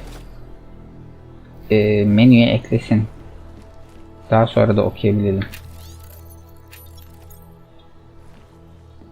Ve oradan aldığımız bilgilerde bilgi olarak, puan olarak hesabımıza yazıyor.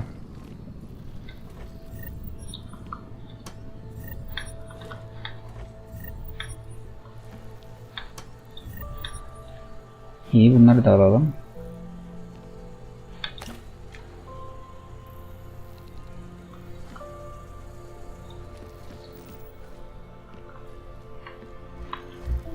Bilgisayara mı bakmıştık en son? Şuna bakmıştık.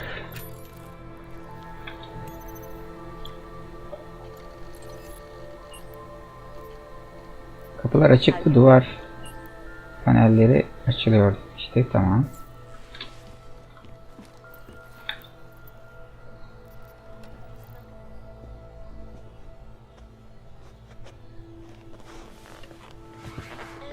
Yayın 12'de bitecek, evet. Yani bir saat var aşağı yukarı. Bunu da geçeyim. Burada Sarif'i mi arayacaktık? Televizyondan galiba Sarif'i ara seçeneği var. İlginç.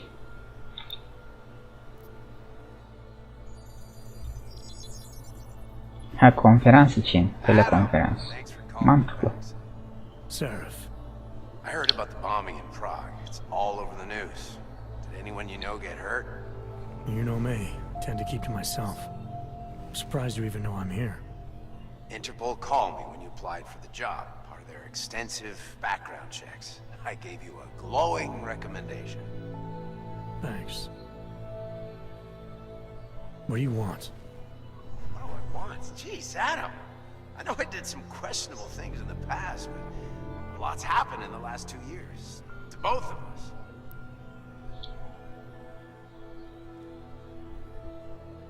İyi, hadi tamam. Ilımlı olalım. Tam hatırlamıyorum zaten ilk oyunda bununla yaşadığımız sürtüşmeleri. Oo. I heard Tai Young Medical bought everything up. They're the only biotech corporation that could after the incident. Our patents, our tech, everything. Oh well, sometimes one dream has to die so another can rise from its ashes. Megan Reed. Ah, o Megan. You heard anything from Megan? After all we went through. Megan kayıp mı olmuştu? Ölmemiş miydi o ya? She didn't see a future for herself in Detroit, so she went to VersaLife. She moved to Hong Kong? San Francisco. They've got an offshore research facility there named Roca's Second Beach. I'm sure you've seen it in the news. California, huh? I wonder if she's told her mother. You want my advice, son? Write her out of your life. Because I'm damn sure she's written us out of hers. Kesin yine karşılaşırız o. You talked to Pritchard lately? Frank. Out of all of us, I think he's the one who's changed the least. He'd probably tell you there wasn't anything about him that needed changing. I'm sure he would. But when the world transforms itself the way ours has, people need to adapt or get left behind. Frank's freelance now, but he's still in computer security, still in Detroit. I don't know if he'll ever leave. Bir önceki oyunun bir kısmı Amerika'da, bir kısmı Çin'de falan geçiyordu, böyle farklı farklı şehirlerde. Bunda da öyle yapmışlardır herhalde. Your message said you were going to London. Casual trip, or is this tied to the new dream? I'm meeting with the Santa Group, Nathaniel Brown. Serkan, konsolum yok benim. Ben sadece PC oyunlarını oynayabiliyorum. O bahsettiğin o oyun PC oyunu değil. Why are you meeting with them? Brown's got big plans. He wants to focus on real solutions, ideas that look to the future. You've heard of the Safe Harbor Initiative? I've heard of Rabia, the walled city he and his company are building in the desert for Augs. Rabia's just a part of it. We're talking about self-sustaining, energy-efficient arcologies that can be replicated anywhere on Earth. Cities built by the augmented, for the augmented. Where the dream of self-controlled human evolution lives on. It may not seem like it right now, son, but one day, people will move on from the incident. And when that happens, we'll be ready for it. I'm glad we caught up, Adam. I've always tried to look out for you, you know. That bombing yesterday. You didn't call to talk about the bombing. Just ask. It's nothing, really. I just need a signature so I can finish filing the bankruptcy paperwork. You need my signature? Yeah, apparently there was some kind of bureaucratic mix-up caused by you being declared legally dead for a year. The apartment in Detroit was leased in your name even though we paid for it. Fine. Send me the paperwork. Thanks, Adam. I appreciate it, really. Ben güvenmiyorum bu herife. Okey. Ya F5 midir hızlı kayıt? Evet. Şunlara yine bakayım. Hepsini al. Geri dön. Tamam. Bunda niye az önce sorun oldu? Hepsini al.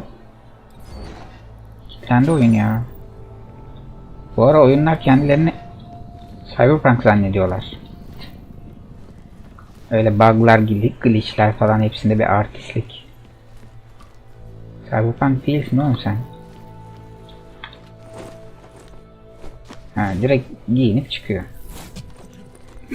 Gözler enteresan. It's Jensen. It's good to finally hear from you, Agent. You doing okay? Sorry about the downtime. I'll get to the office as soon as I can, but my Augs took a hit during the attack. I need to get them looked at. Ha, o saldırıdan dolayı hasarlıyız. Şeyleri kullanamıyoruz. Şimdi herhalde G-Star Street seyahat. Something wrong? There are some guys in my Yazılar okunuyor değil mi? pissed off the valley gangster looking guys. So, unless you want blood, Bir dahaki videoda logoyu kaldırırım. Şimdi böyle idare edin. Door isn't the most peaceful option. I got it. Kitap... 2 tane. 3 tane. 4 tane. Bunların hepsi görev mi? Ay, yan görevleri burada gösterecek. İlgi odakları. Bu neymiş? 2 tane ana görevimiz var. Bu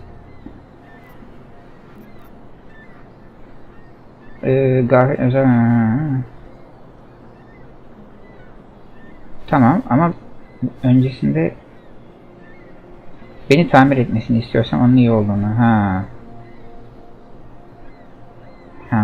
Evet, önce bunu yapalım. Okey, mantıklı.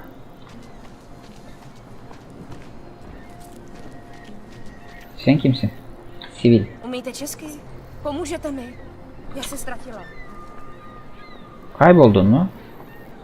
Jestli mi nepomůžete, tak to prostě řekněte. Ha, ederim. Jestli mi nepomůžete, tak to prostě řekněte. Yardım et seçeneği yok ki. Jestli mi nepomůžete, tak Tamam, to prostě řekněte. etmiyormuş demek.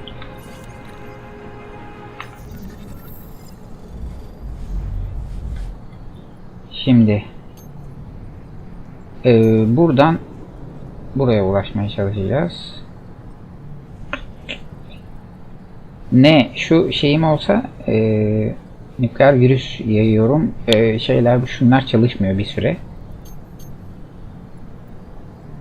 Ne güçlendir. Buradan böyle hızlıca Eyvah.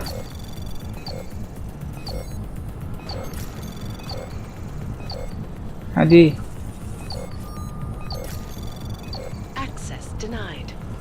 Hadi ama.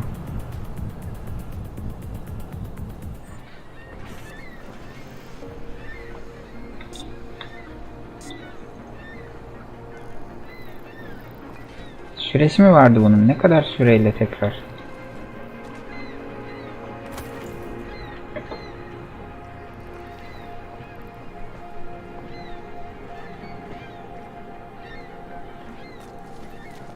Merhaba. Az daha atlayacaktım oradan aşağıya. Oo. Hello. Sensin hello. Yes. Ha, ben milletin evine giriyormuşum az önce yanlışlıkla. Oradan da girebilirim. Kim bilir nereye gidiyor. Deneyelim mi? Bakalım mı nereye gidiyor.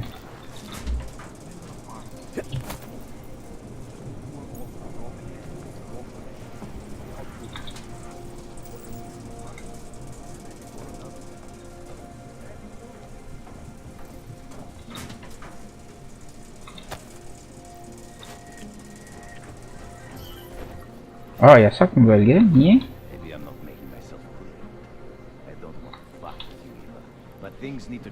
Silahın var mı kimin? Bir dakika.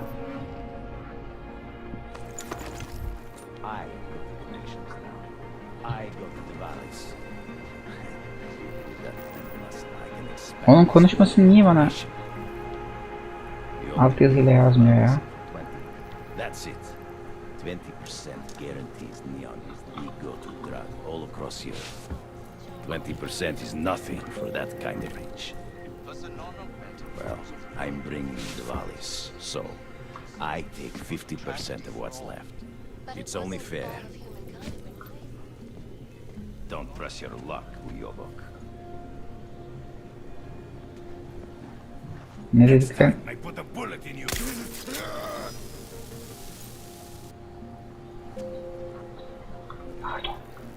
Normalde düşman değil galiba bu. Silah yok muydu onun? Vardı. Ablayı da bayıltayım mı ya? Gürür bağırır falan, şimdi ne gerek var? Ben burada ne arıyorum acaba? Adamların soygun yapıyorum şu anda resmen. O telefon konuşmasını da keşke altyazısını yazsaydı. Belki de önemli bir konuşmaydı. Şu ne?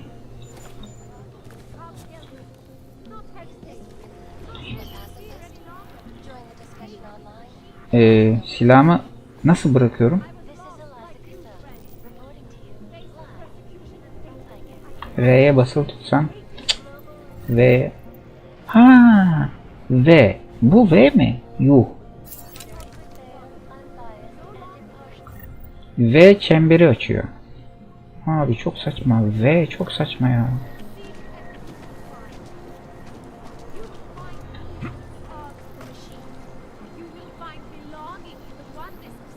Canım mı azaldı yukarıdan atlayınca? Şu anda şeylerim çalışmıyor ya, sistemlerim. Belki de o yüzden atlayamıyorum. Derdin ne? Tarikatçı.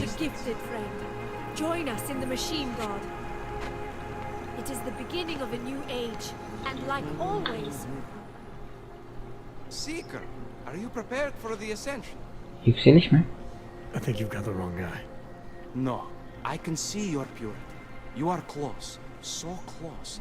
And the Singularity Church of the Machine God can help take you the rest of the way. You know of it? I don't think your church can help me get where I'm going. Each of us lives with needs and desires, begging and howling for attention, for fulfillment. We barely have time to ponder. What, if anything, lies beyond this wretched world? And you have some idea of what that might be? I am but a servant, tasked with spreading the word and offering hope to those who have none. But I have the teachings of the church to guide me. What would you like to do? This Singularity Church of the Machine God. For augmented only? The word of the Mother. Only the gifted will ascend. She has cast out the flesh-flawed in preparation.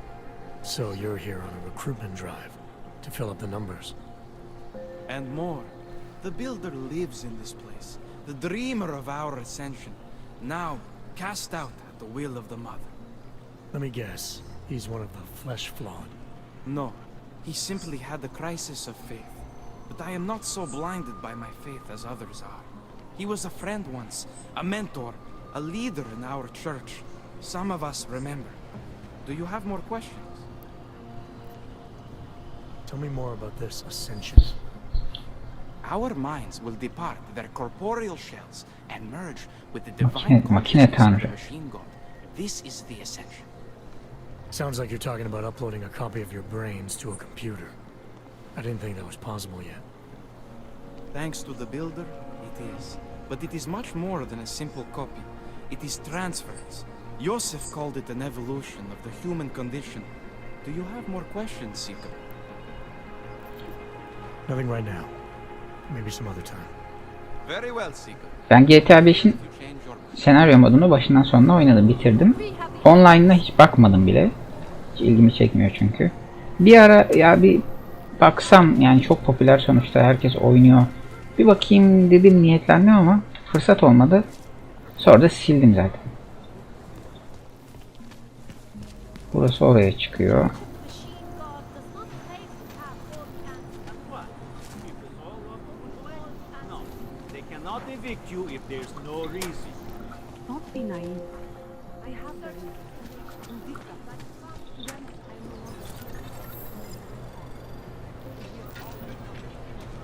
Kanalizasyona gidip inip oradan da yolculuk yapabiliyoruz bazı yerlere.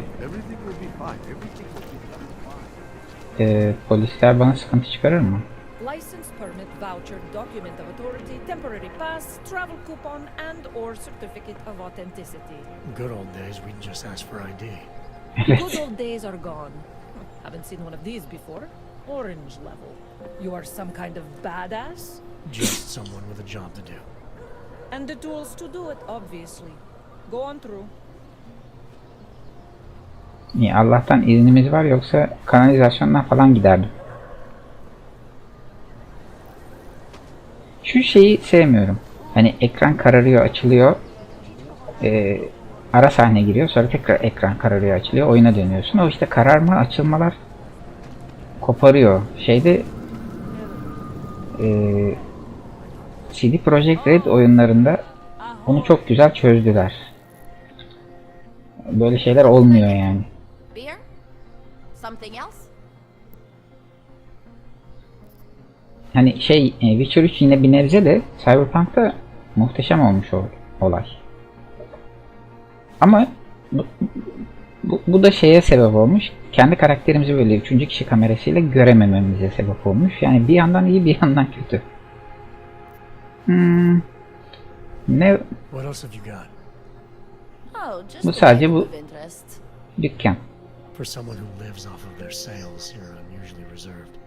Well, sometimes it's hard to know who to trust, especially these days. For example, I don't suppose you had any neuropozyne you would be willing to Vardır spare. ya. Var mıdır? Sorry, I don't. Yok. That's okay, I understand. Times are tough. Is there anything I can do for you? Tüh. Neuropozyne olsaydı ne olacaktı acaba? Nothing, thanks. Okay, but I'm not sure why you wasted your time coming in here. Rica ederim, ne demek. Seni gördüm geldim, Allah Allah. Here we go. Bu ne? Heykeli devirmişler. Benim iznim var ya. Onları ne yapıyorsunuz orada?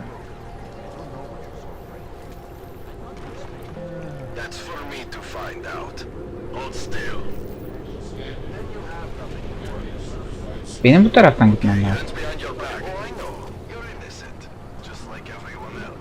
Biraz Half-Life 2'yi anımsatmadı mı size? Böyle ortamlar, polis, işte dronlar, şunlar bunlar falan filan. Street is off limits or you're back. Private function. All businesses are temporarily closed. Wait for this. Close mu? Trespassing, metal man. Metal bize izin yok.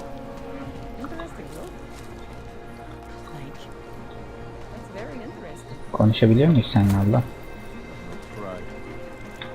Leave me alone. Ne? Güzel.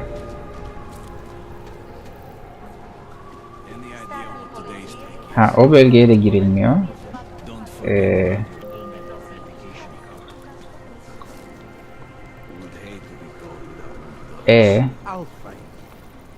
Zıplayamayacağım da şimdi herhalde. Çift zıplama yok. Var. Ama o kadar da değil. O kadar değil.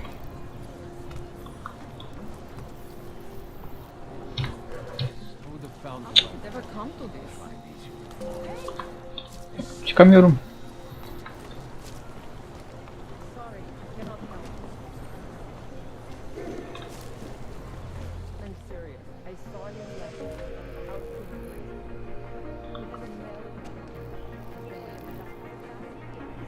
Crime Stars. İlginç. Samizdat.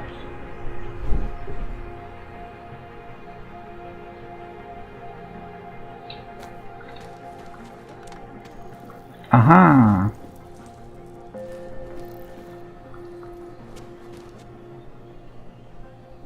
Sahne var burada.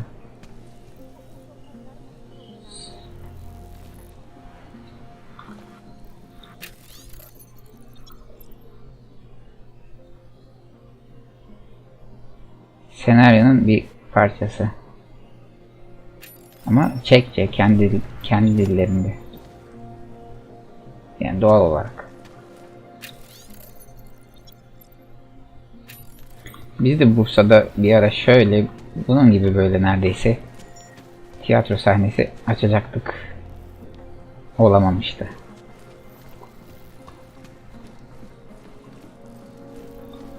Buradan gidebilirim sandım ama yanılmışım. Ne diyor? Buranın tabelası yok mu? Yok. Kim bilir ne diyor. Ben şimdi oraya nasıl gideceğim? Oradan gidemiyorum. Ha. Uh-oh. It's in the air. You can almost taste it like a static charge after a thunderstorm. What happened at Ruzika is going to change things. Aslında böyle güzel bir reklam olabilir böyle bir şey. Bu gerçek mi acaba? Reklam mı? Resim mi? Resim. Ha, bu da resim.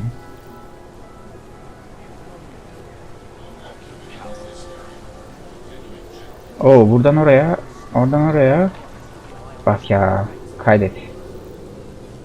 Düşeceğim ben buradan şimdi. Hayır. Evet. Evet.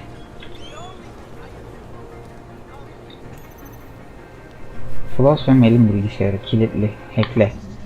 Niye ekliyorsun?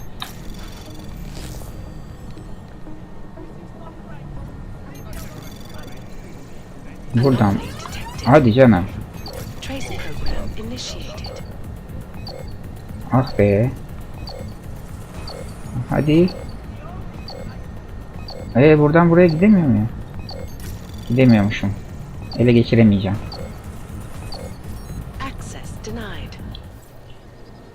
Olmadı.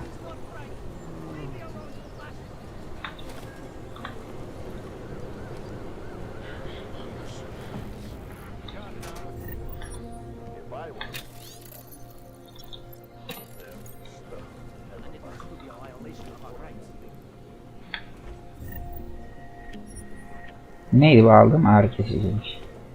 Nöro bilmem ne demişti o kız. Ondan yok herhalde hiçbir yerde ya. O zor bulunan bir şey demek ki. Bir daha girebiliyor muyum? Bir daha deneyeyim. Niye zorluyorsam şansım.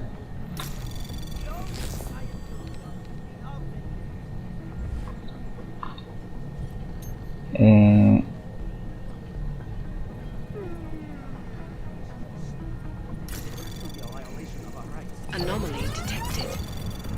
Trace program initiated.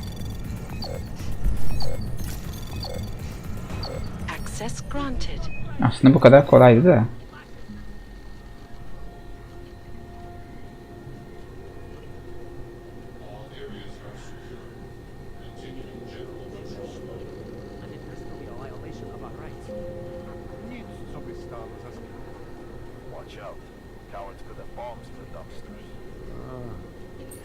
Yani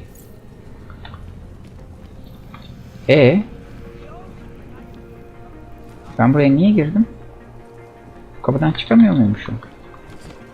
Ben alternatif bir geçiş bulurum diye girdim ya. Şuraya zıplar mı? Hayır.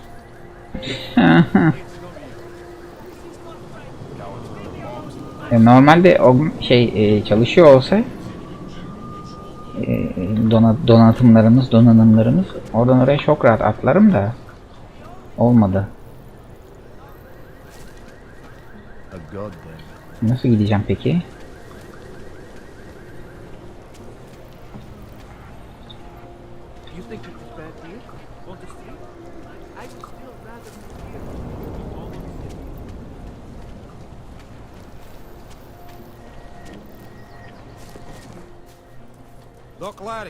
Doc Larry, show me latest papers.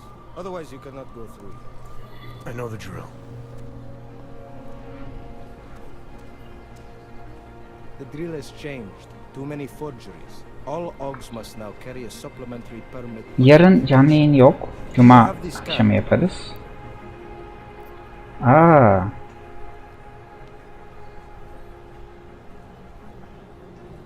clear it up with the people I work for. They'll take care of it. And who do you work for exactly? Does it matter? You worried I might outrank you?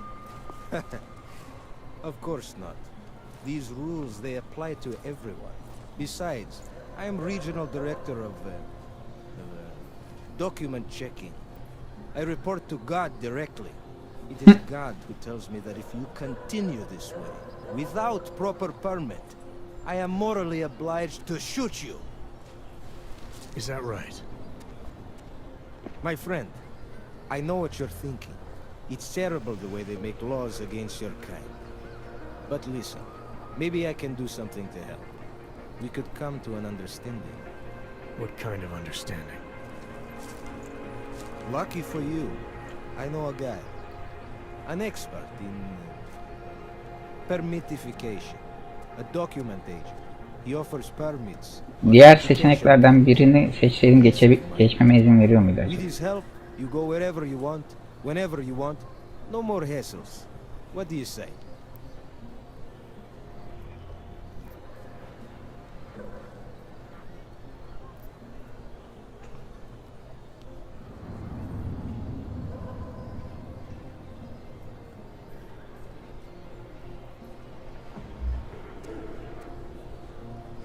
This document agent you mentioned, is he the one in charge? He gets you to stop Oggs and offer them this opportunity to do business with him. Go see for yourself. My friend has documents to pass checkpoints, to keep police off your back, to get into parts of Prague you never knew existed. Tell him Drahomir sent you. You'll see. I give you address. Neyse. Gideceğiz başka birine. Alright, give me the address. I think I'd like to see who's behind all this. Sonra da buradan geçeceğiz. Başka bir yol bulamadım çünkü. Gidecek. There's a courtyard behind the apartment building. Very easy to find. My friend will be there. He will get you latest permit card. Just pay him and don't ask questions. Peki. No right to do that here. Think maybe someone died wearing these uniforms? Dövecek neredeyse ya. Şu ne?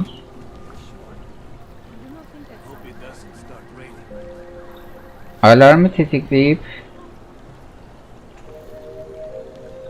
bozabiliyor muyum? Eyvah. Zor bir şey. Şuraya ulaşmam lazım.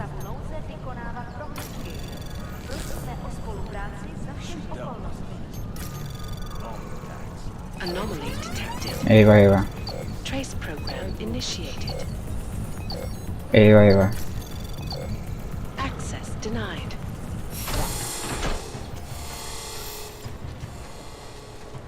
What is it?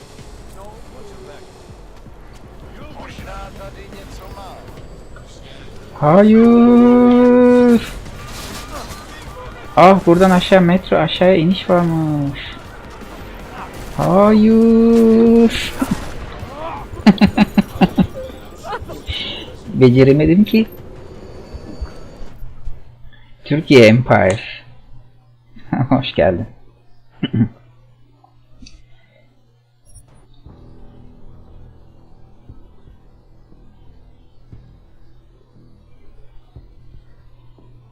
Tabii canım, bu tip oyunlarda, yani RPG oyunlarında rol yapma ama böyle hardcore iyi RPG oyunlarında, mesela Baldur's Gate gibi, tamamen böyle pislik, soysuz, karaktersiz, şerefsiz biri olabiliyorsunuz isterseniz.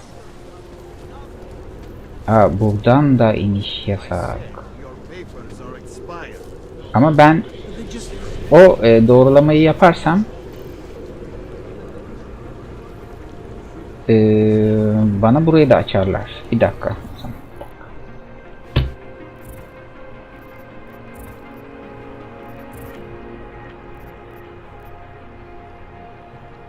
Zaten bu seçili. Tamam. Nerede? Kitapçı mı? Oraya böyle rahat rahat gidebiliyor muyum ki?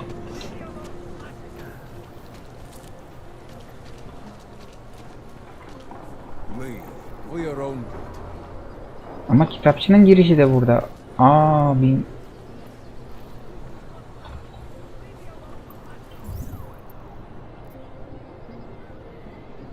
Ha, yan görev, pardon, belge. Benim bunu seçmem lazım, pardon. Kitapçı o zaten az önce takip ettiğim şey. Yan görev No 1. Tamam. Koşarsam kimse bana ateş etmez değil mi? Bazen sırf koşuyorsunuz diye bile polisler şey yapabiliyor ya.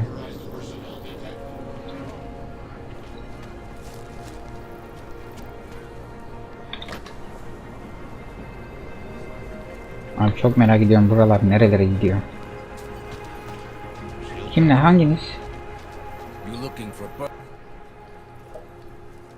I was stopped by someone named Drahomir at a checkpoint. He sent me here. Apparently you help Augs with documentation, upgrade their permits. Para isteyecek. Paramız çıkışmayacak. Kaç para? Maybe. You want to tell me what I'm paying for exactly? Güzel cevap. Milena upstairs. She Milena. works on your shiny new permit. You come back in 1 week to pick it up. Standard pickup fee will apply. How much do you charge people for this? Not people. Augs. Bak ya. 35,000 credits. 35.000. 35.000 yok ki. Zahmete bile girmiyorsun yani. Bazı bir şekilde blöf ya. Bence yemeyecek ama.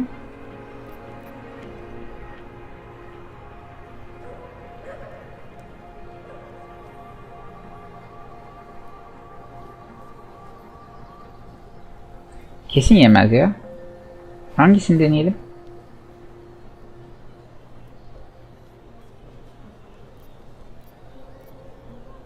Blöf mü yapayım? Peki. Your buddy said this one was on the house because I'm such a nice guy. Drahomir would never say. Ya yemez dedim. Something like gouge every Augs sucker I send you for as much money as you possibly can. Is that how this works? Yemediği zaman diğer seçeneği otomatik olarak söylüyor. And I'll put your name on the list. İyi, tamam, fark etmez. Yani hangisini seçsek buraya gidip çıkacakmış.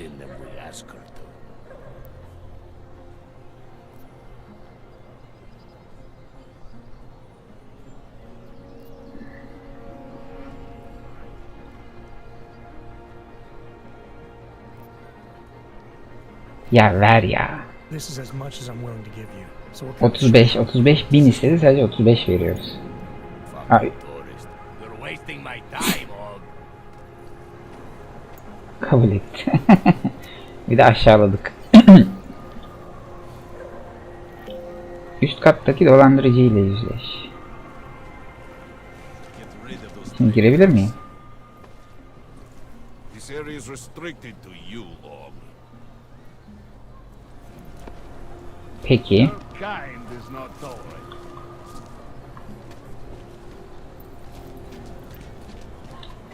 Peki. Sen kimsin? You need to see Drahomir first. I don't handle new customers. Buradan bir yol vardır oraya kesin.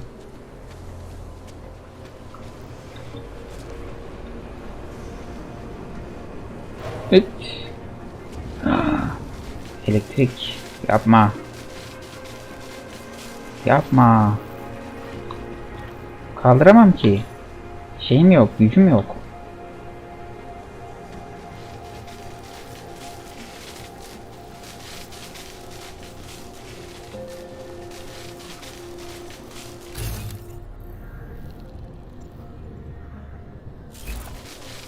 Bu özelliğim çalışıyor nasıl oluyorsa. Yani bir şeyleri kaldırıp yere atıp onların üzerine basarak falan gideceğim ama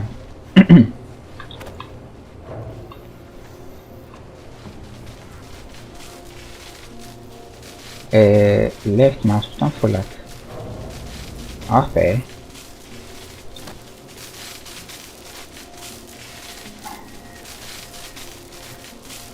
Ona böyle bir şey atıp silah vursam olmaz mı?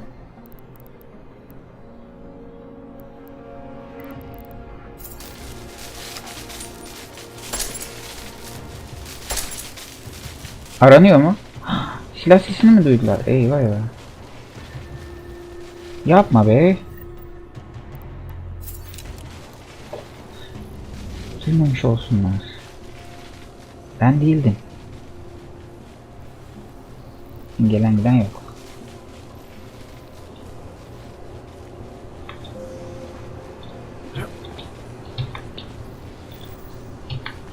Ben şunu niye alamıyorum ya?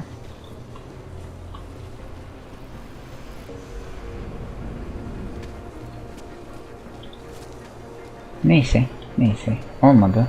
Olmadı. Buradan deneyelim.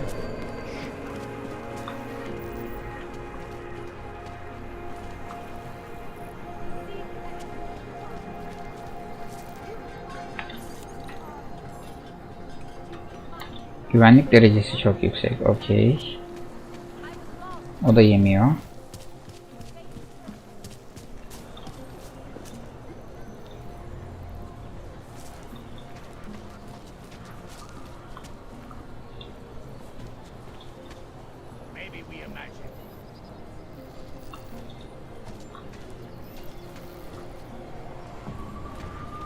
Buradan çıkar mı? Ha, burası merdiven değilmiş. Ya özelliklerimiz olmayınca elimiz kolumuz bağlı, hiçbir şey yapamıyoruz. Ne bir şeylerin üzerinden çıkabiliyorum, ne bir şeyleri kaldırıp fırlatabiliyorum. Ha.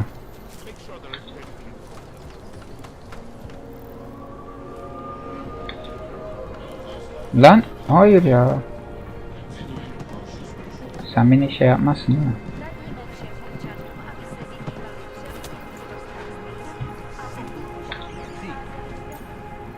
Yeee, bir yere daha girdik.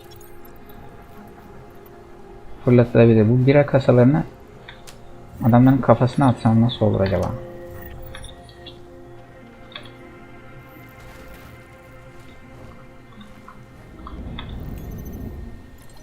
Aa, bunu hacklememize gerek yokmuş.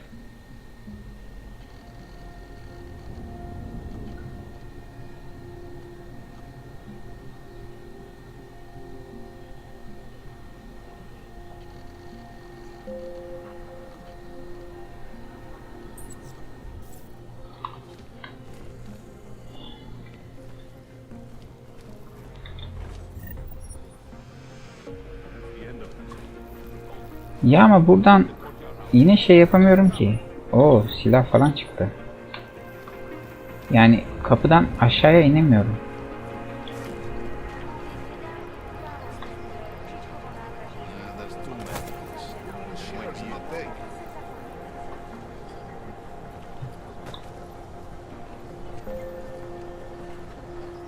Kaydedeyim şurada.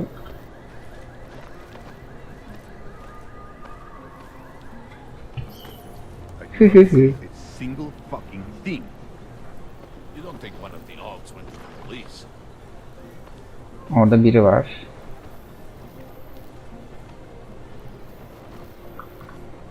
Pencereden giremiyor muyum? Giremiyorum. Behind and inside of whatever you can.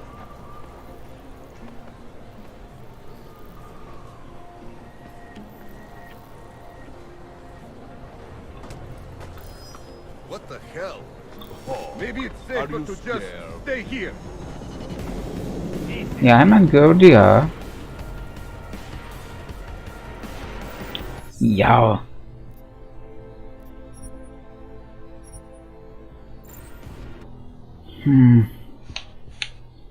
Silahım var. Birkaç tane silahım var. Öldürdüğüm her adamdan silah düşüyor zaten. Birkaç tane dediğim, hatta belki 4 tane bundan var, 3 tane bundan var, 3 tane bundan var, 9 tane bundan var.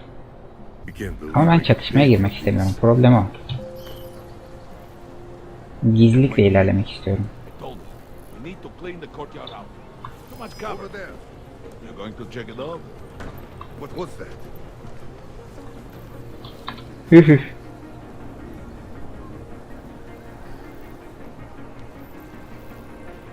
Time to cut our losses. Okay, we're done. Açmadı tekrar.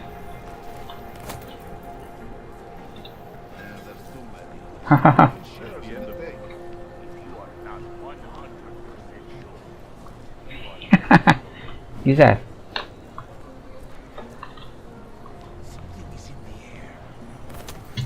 Uhu. Ama bu pencereden girilmiyormuş. Buraya girmem lazım benim.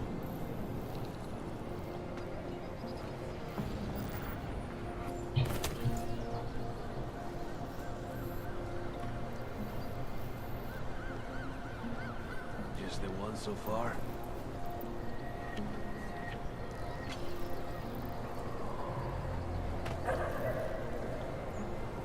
Şurası açılsaydı iyiydi. Şu anda Dishonored oynuyormuş gibi hissediyorum kendimi. Şeyi de alayım bari. Şu silahı. Şu an.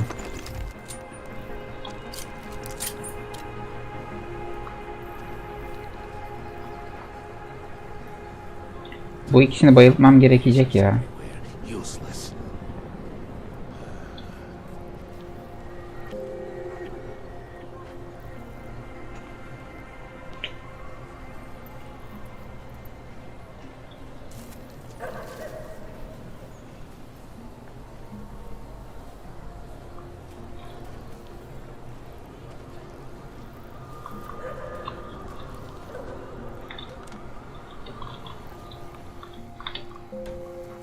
Uhu.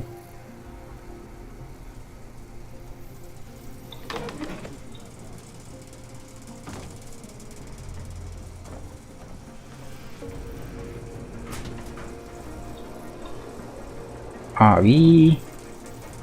Oradan kanalizasyondan da bu girilebiliyormuş. Buraya girmek için burası. Buradan daha sonra çıkarız belki ama orada da zehirler var. Nasıl çıkacağız bilmiyorum. Bunun altından geçebiliyor muyum? Ya da bunu kapatabiliyor muyum?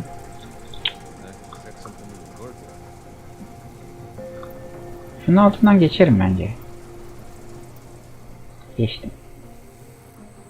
Bunun da altından geçerim bence. Ne beni gördü? Kamera. Bir dakika bir şeye bakacağım. Ayarlar. Fare, klavye, tuş atamaları, hızlı kayıt, F5 hızlı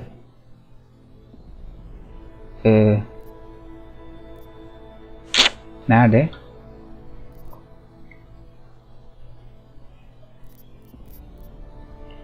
Quick save, F5 quick load. F9. Genelde öyle olur zaten de yanlış bir şeye basmayayım dedim.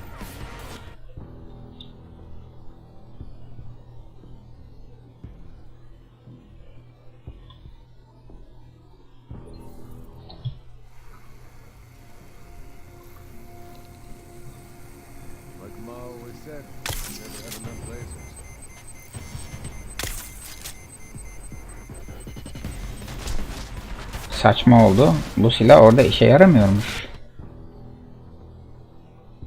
Mantıklı. Bayılacak değil ya. Kamerayı. Normal silah. Dönmüyor mu bu ya? Kamera oraya fix. Okey.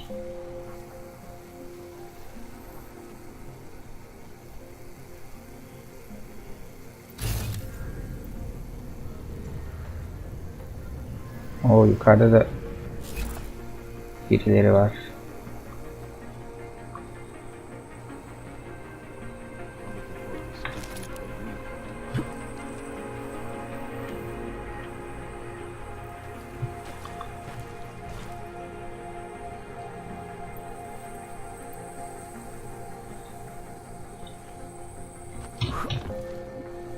Aha geçtim. Vallahi geçtim. Az daha görüyordu. Kaydet.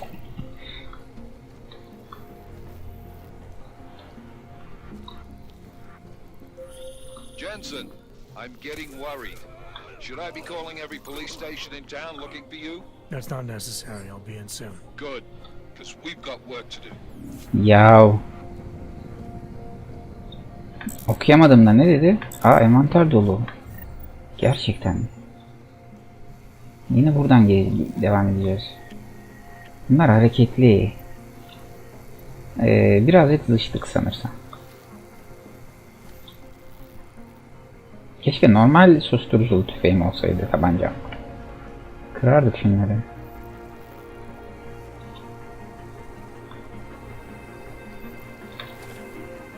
Kamera varsa o sakat. Kamera var tabii ki.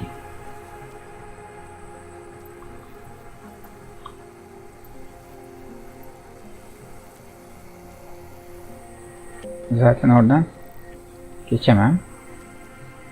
Sürünme yok mu ya? Ha.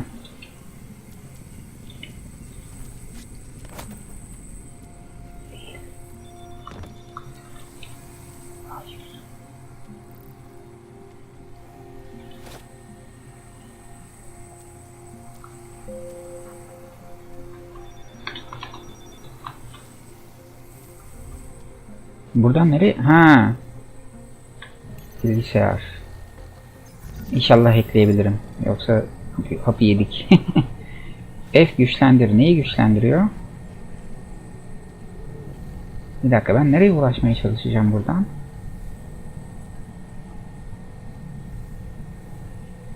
Anlamadım.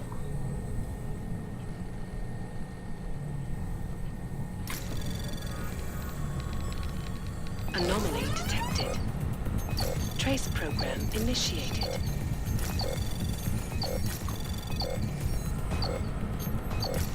Access denied.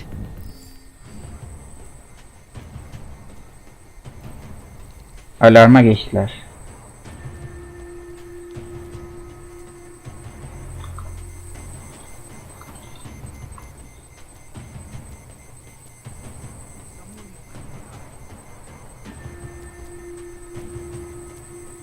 Ah be.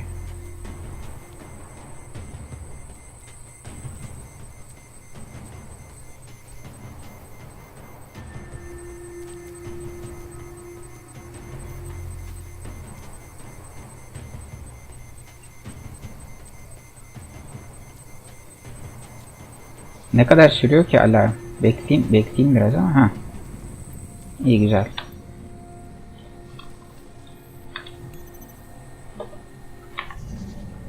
Buradaymış. Ben bunu görmedim ya. Yani sadece şu kadar zannettim. Anomaly detected.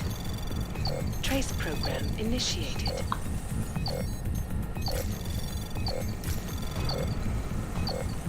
Access denied. Abi neden?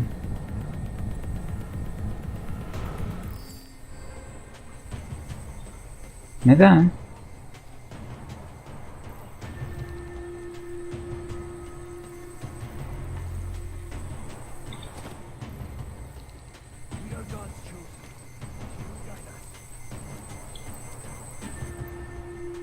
Şu bilgisayarla muhtemelen kamerayı kapatacağım. Kameraları hatta kapatacağım. Kapatamıyorum.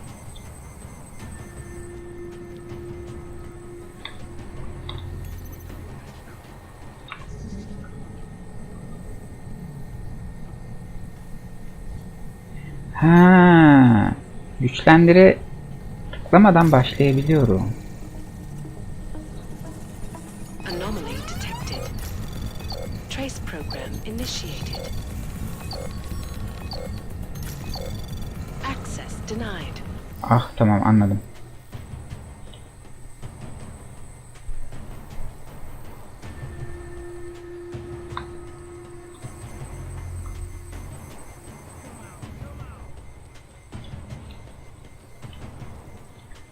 Burak.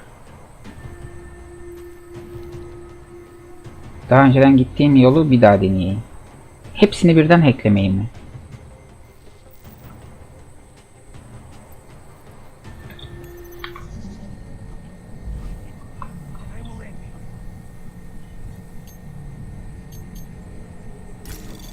Anomaly detected.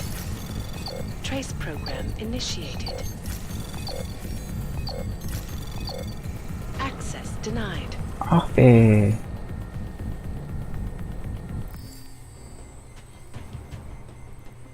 Anlayamadım neden hızlı yani yetişemiyorum.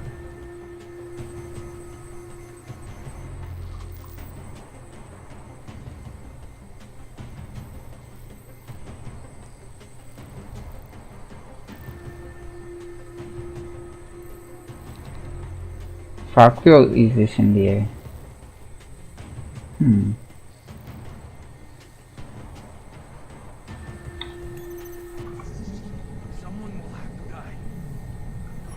Bir dakika çık. Orada biri mi var?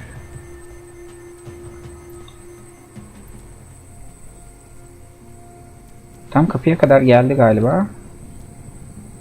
Ha yok, o altta ya da üstte. Minimap'te biraz tırstım ama biri geliyor diye. Şimdi buna nükleer virüs yerleştiremiyorum. Güçlendir diyeyim. Anomaly detected.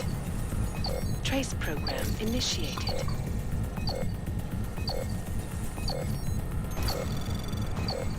Access denied. Oluyordu, az daha oluyordu.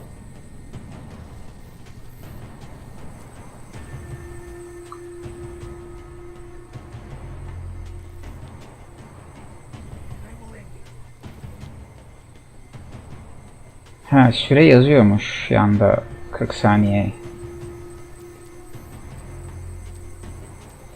Saniye değil, yüzdeymiş, pardon.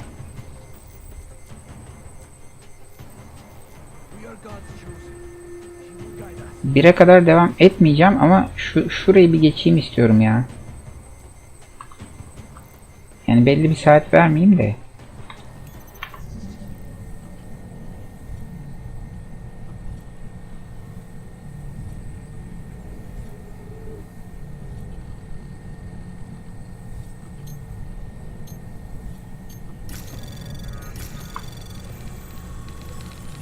Anomaly detected. Trace program initiated. Access granted. Oh be, çok şükür. Başarım kazandık. Kameralar. Kapat. Kapat. Kapılar. Aç. Kamera kapat. İşte bu. Kaydet. Alarmların da hepsini... Vay güzel, çok iyi oldu. You guys want me to work, you need to give me some breathing room. I hope you're not Edward Broad, because you don't look at all like the picture. You want to tell me what's going on here? Arts and crafts? I think you work for those. Silahla geldik halbuki, burada bağırması, çığlık atması lazımdı ama. It was never meant to be a scam. More like social services for the disaffected. You know, like no og left behind. Looks like a forgery ring to me. I hate the word forgery. I prefer graphic arts. Mehmet İşler, hoş geldin. I help people to be other people. And seriously, try getting anywhere with forgery on your resume. You're involved in something that takes advantage of people, and you're worried about your resume? That may have come out wrong. I mean, yes, career is important, but it's not everything. I know that. Çek aksanıyla İngilizce çok enteresan, tatlı. Which always just makes things worse. Oh, okay, look. I have no reason to be nervous here, do I?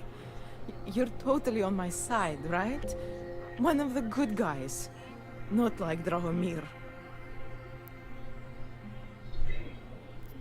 Rahatlatalım. I'm not here to make you nervous. I just need you to explain it to me. The essentials of what's been going on here. Essentials. Right. Essentially, I was trying to help my augmented friends. The way I saw it out there, the promise of fake documents was being used to extort people. How does that help them? The extortion part sucks. I swear to you, I'm totally anti-extortion. Obviously. Let me explain better. The government, they print up these official permits each month, but they only sell them to the rich corporate and military allies. Meanwhile, the other orgs, they get cattled out of the city because their documents aren't up to date enough. That's what was happening to my friends. Government corruption versus organized crime. And regular people get caught in the middle. You gotta love the classics. When it was just me, I didn't charge anyone. But then Senin kaşların niye böyle garip ablacığım? fake checkpoints and ridiculous fees. I didn't want anything to do with that. I wanted to stop. Why didn't you? I was scared. Drahomir said he would kill me. Looked at me kind of. Şu Drahomir'le bir yüzleşelim. Looking at me now. Kamil, aleykümselam, hoş geldin. Kill me, are you? What do you think? I'm not sure yet. Look, the real problem is Drahomir and that checkpoint of his. Without him in the picture, the rest of them couldn't run a lemonade stand. Maybe you could... You know... Şimdi Drahomir mevzusunu hallet diyecek. Don't you?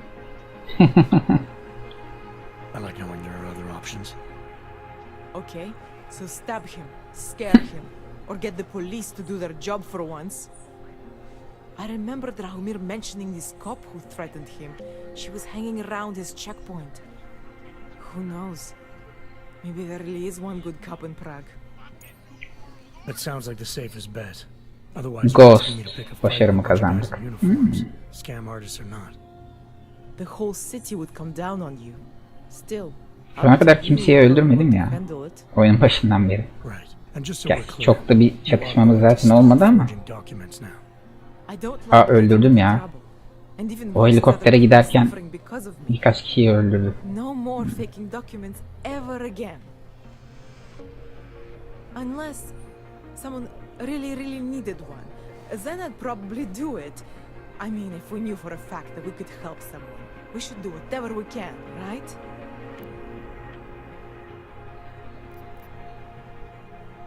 It depends what you have in mind. The docs I make, they really can fool the authorities. Sort of. Sort of? Drahomir flooded the streets with forgeries, so the city started tracking more, adding scanners, validation numbers. Now, unless one of my permits gets activated in the city database, it's just plastic.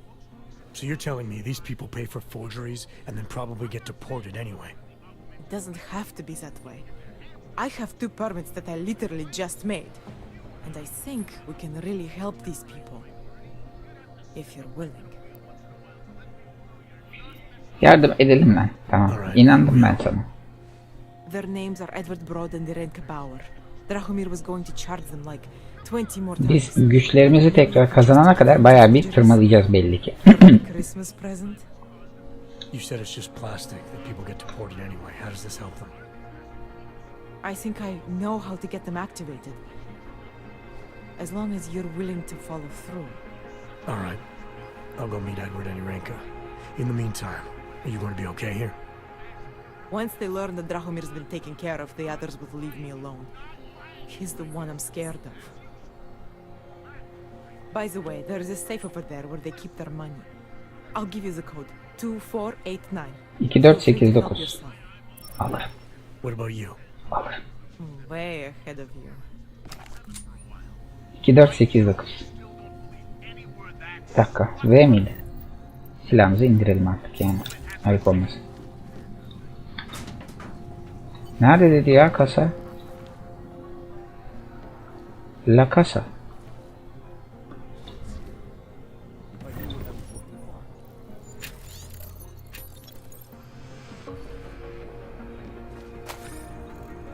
Aynı gazete. Burada herhalde. Buradan da belki giriş vardı. Ben burayı keşfedemedim. 2489 kasa nerede Allah?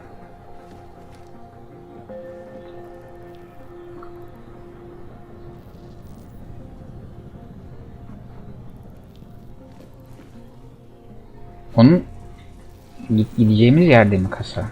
Galiba.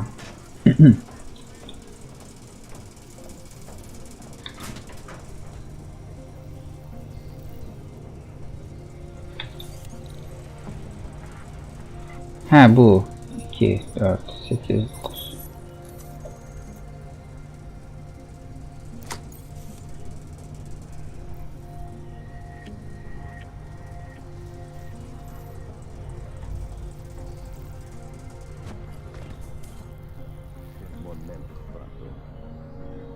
Ama şimdi ben burayı açarsam dışarıdaki adamlar bana yine saldıracaklar.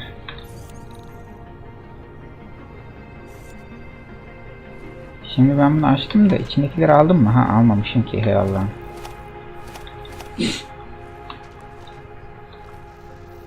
Güzel. Ben ama geldiğim yerden geri döndüm ya.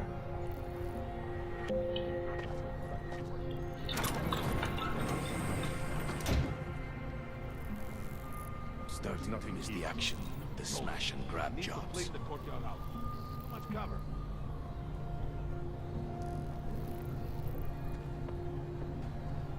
I don't see it. If I knew what I was looking for. If we cleaned the courtyard out, we could see better. I do not like this at all. Oops. Not sure. Where? Get over there. Single fucking thing. Ohoho. Koş.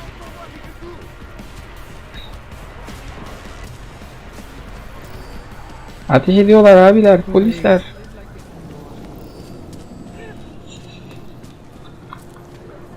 Kaçtım ki. Ama niye orada soru işareti oldu? Ha, o şey adam. Okey. Kaçtım. Böyle de kaçılabiliyor neticede. Şimdi buraya girdiğim zaman başım belaya girer mi? Yok. Arama tamamlanıyor. Tamamlansın. Benlik bir durum yok.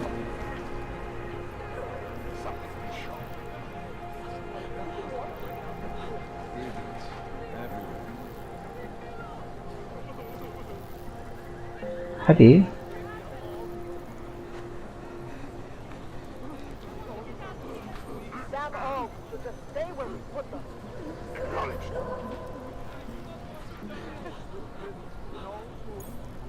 Evet. Güzeliz. İyiyiz. Hoşuz. Tab. Görevler bunlar mıydı?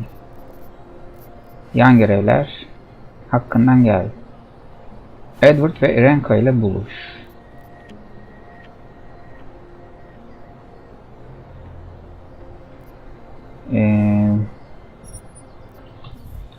Nerede?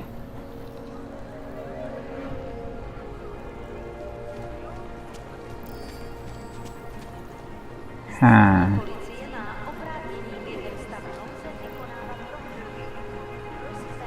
O zaman burada kaydedeyim arkadaşlar, çok uzamasın. 12'yi geçti. Şu yan görevleri önümüzdeki bölümde. Önümüzdeki bölüm canlı yayın mı olur yoksa video mu olur bilemiyorum ama millet niye hala panik ya? Benlik bir durum yok. Sakin olun, sakin olun. 2016'da çıkan oyunda insanlar Cyberpunk'ta korkan insanlardan daha güzel korkuyorlar. Daha farklı animasyonları var. Böyle köşelere siliyorlar falan. Arabaların dibine bilmem ne. Bence daha güzel yani. Daha gerçekçi. Arama niye? Ama zaten tamamlanmıştı. Bunlar tekrar niye aramaya başladılar ki? Ben hiç silah çekmedim. Benle ilgili bir sorun yok. Ben de mi eğilip korkuyormuş gibi yapayım?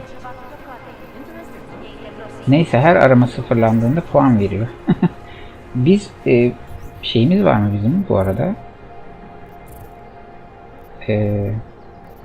Kendimizi geliştirebileceğimiz seviye atlama falan filan. Onlar şunları tekrar geri kazanınca yapacağız herhalde. Şu anda bir tane var ama alamıyorum. Yani neyse. Bir sonraki Borderlands 3.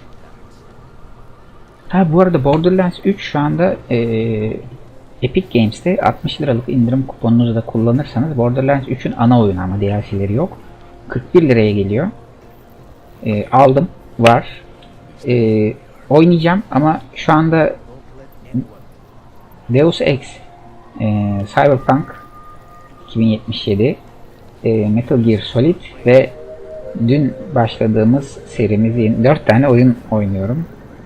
5. bir oyun olmasın Borderlands. Bu 4 seriden biri bittiği zaman Assassin's Creed Odyssey, Borderlands 3, de bir tane daha. Electronic Arts'ın EA Play'den Mass Effect'e başlayacağım. İlk başlayacağım oyunlardan biri yani Borderlands. Var elimde ama başlayamadım daha. Co-op gireriz. Tabii ki co-op gireriz. İyi olur. 4 kişiye kadar mı destekliyordu bilmiyorum ama hatta Pascal Numan diye benim Bursa'dan bir arkadaşım var. Onda da var. Onu da alırız. Başka gelmek isteyen arkadaş olursa onu da alırız. Böyle 4 kişi co-op yaldır yaldır güldür güldür oynarız. Güzel olur. Borderlands 3 zevkli oluyor co-op. Yani hikayesi, senaryosu.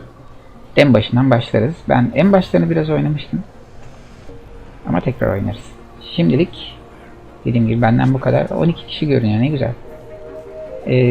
Cuma akşamı, cumartesi pazar akşamları saat 9-9.30 gibi yine canlı yayınlarımız olacak. Ona da beklerim. Şimdilik benden bu kadar. İyi geceler diliyorum. Kendinize iyi bakın. Hoşçakalın.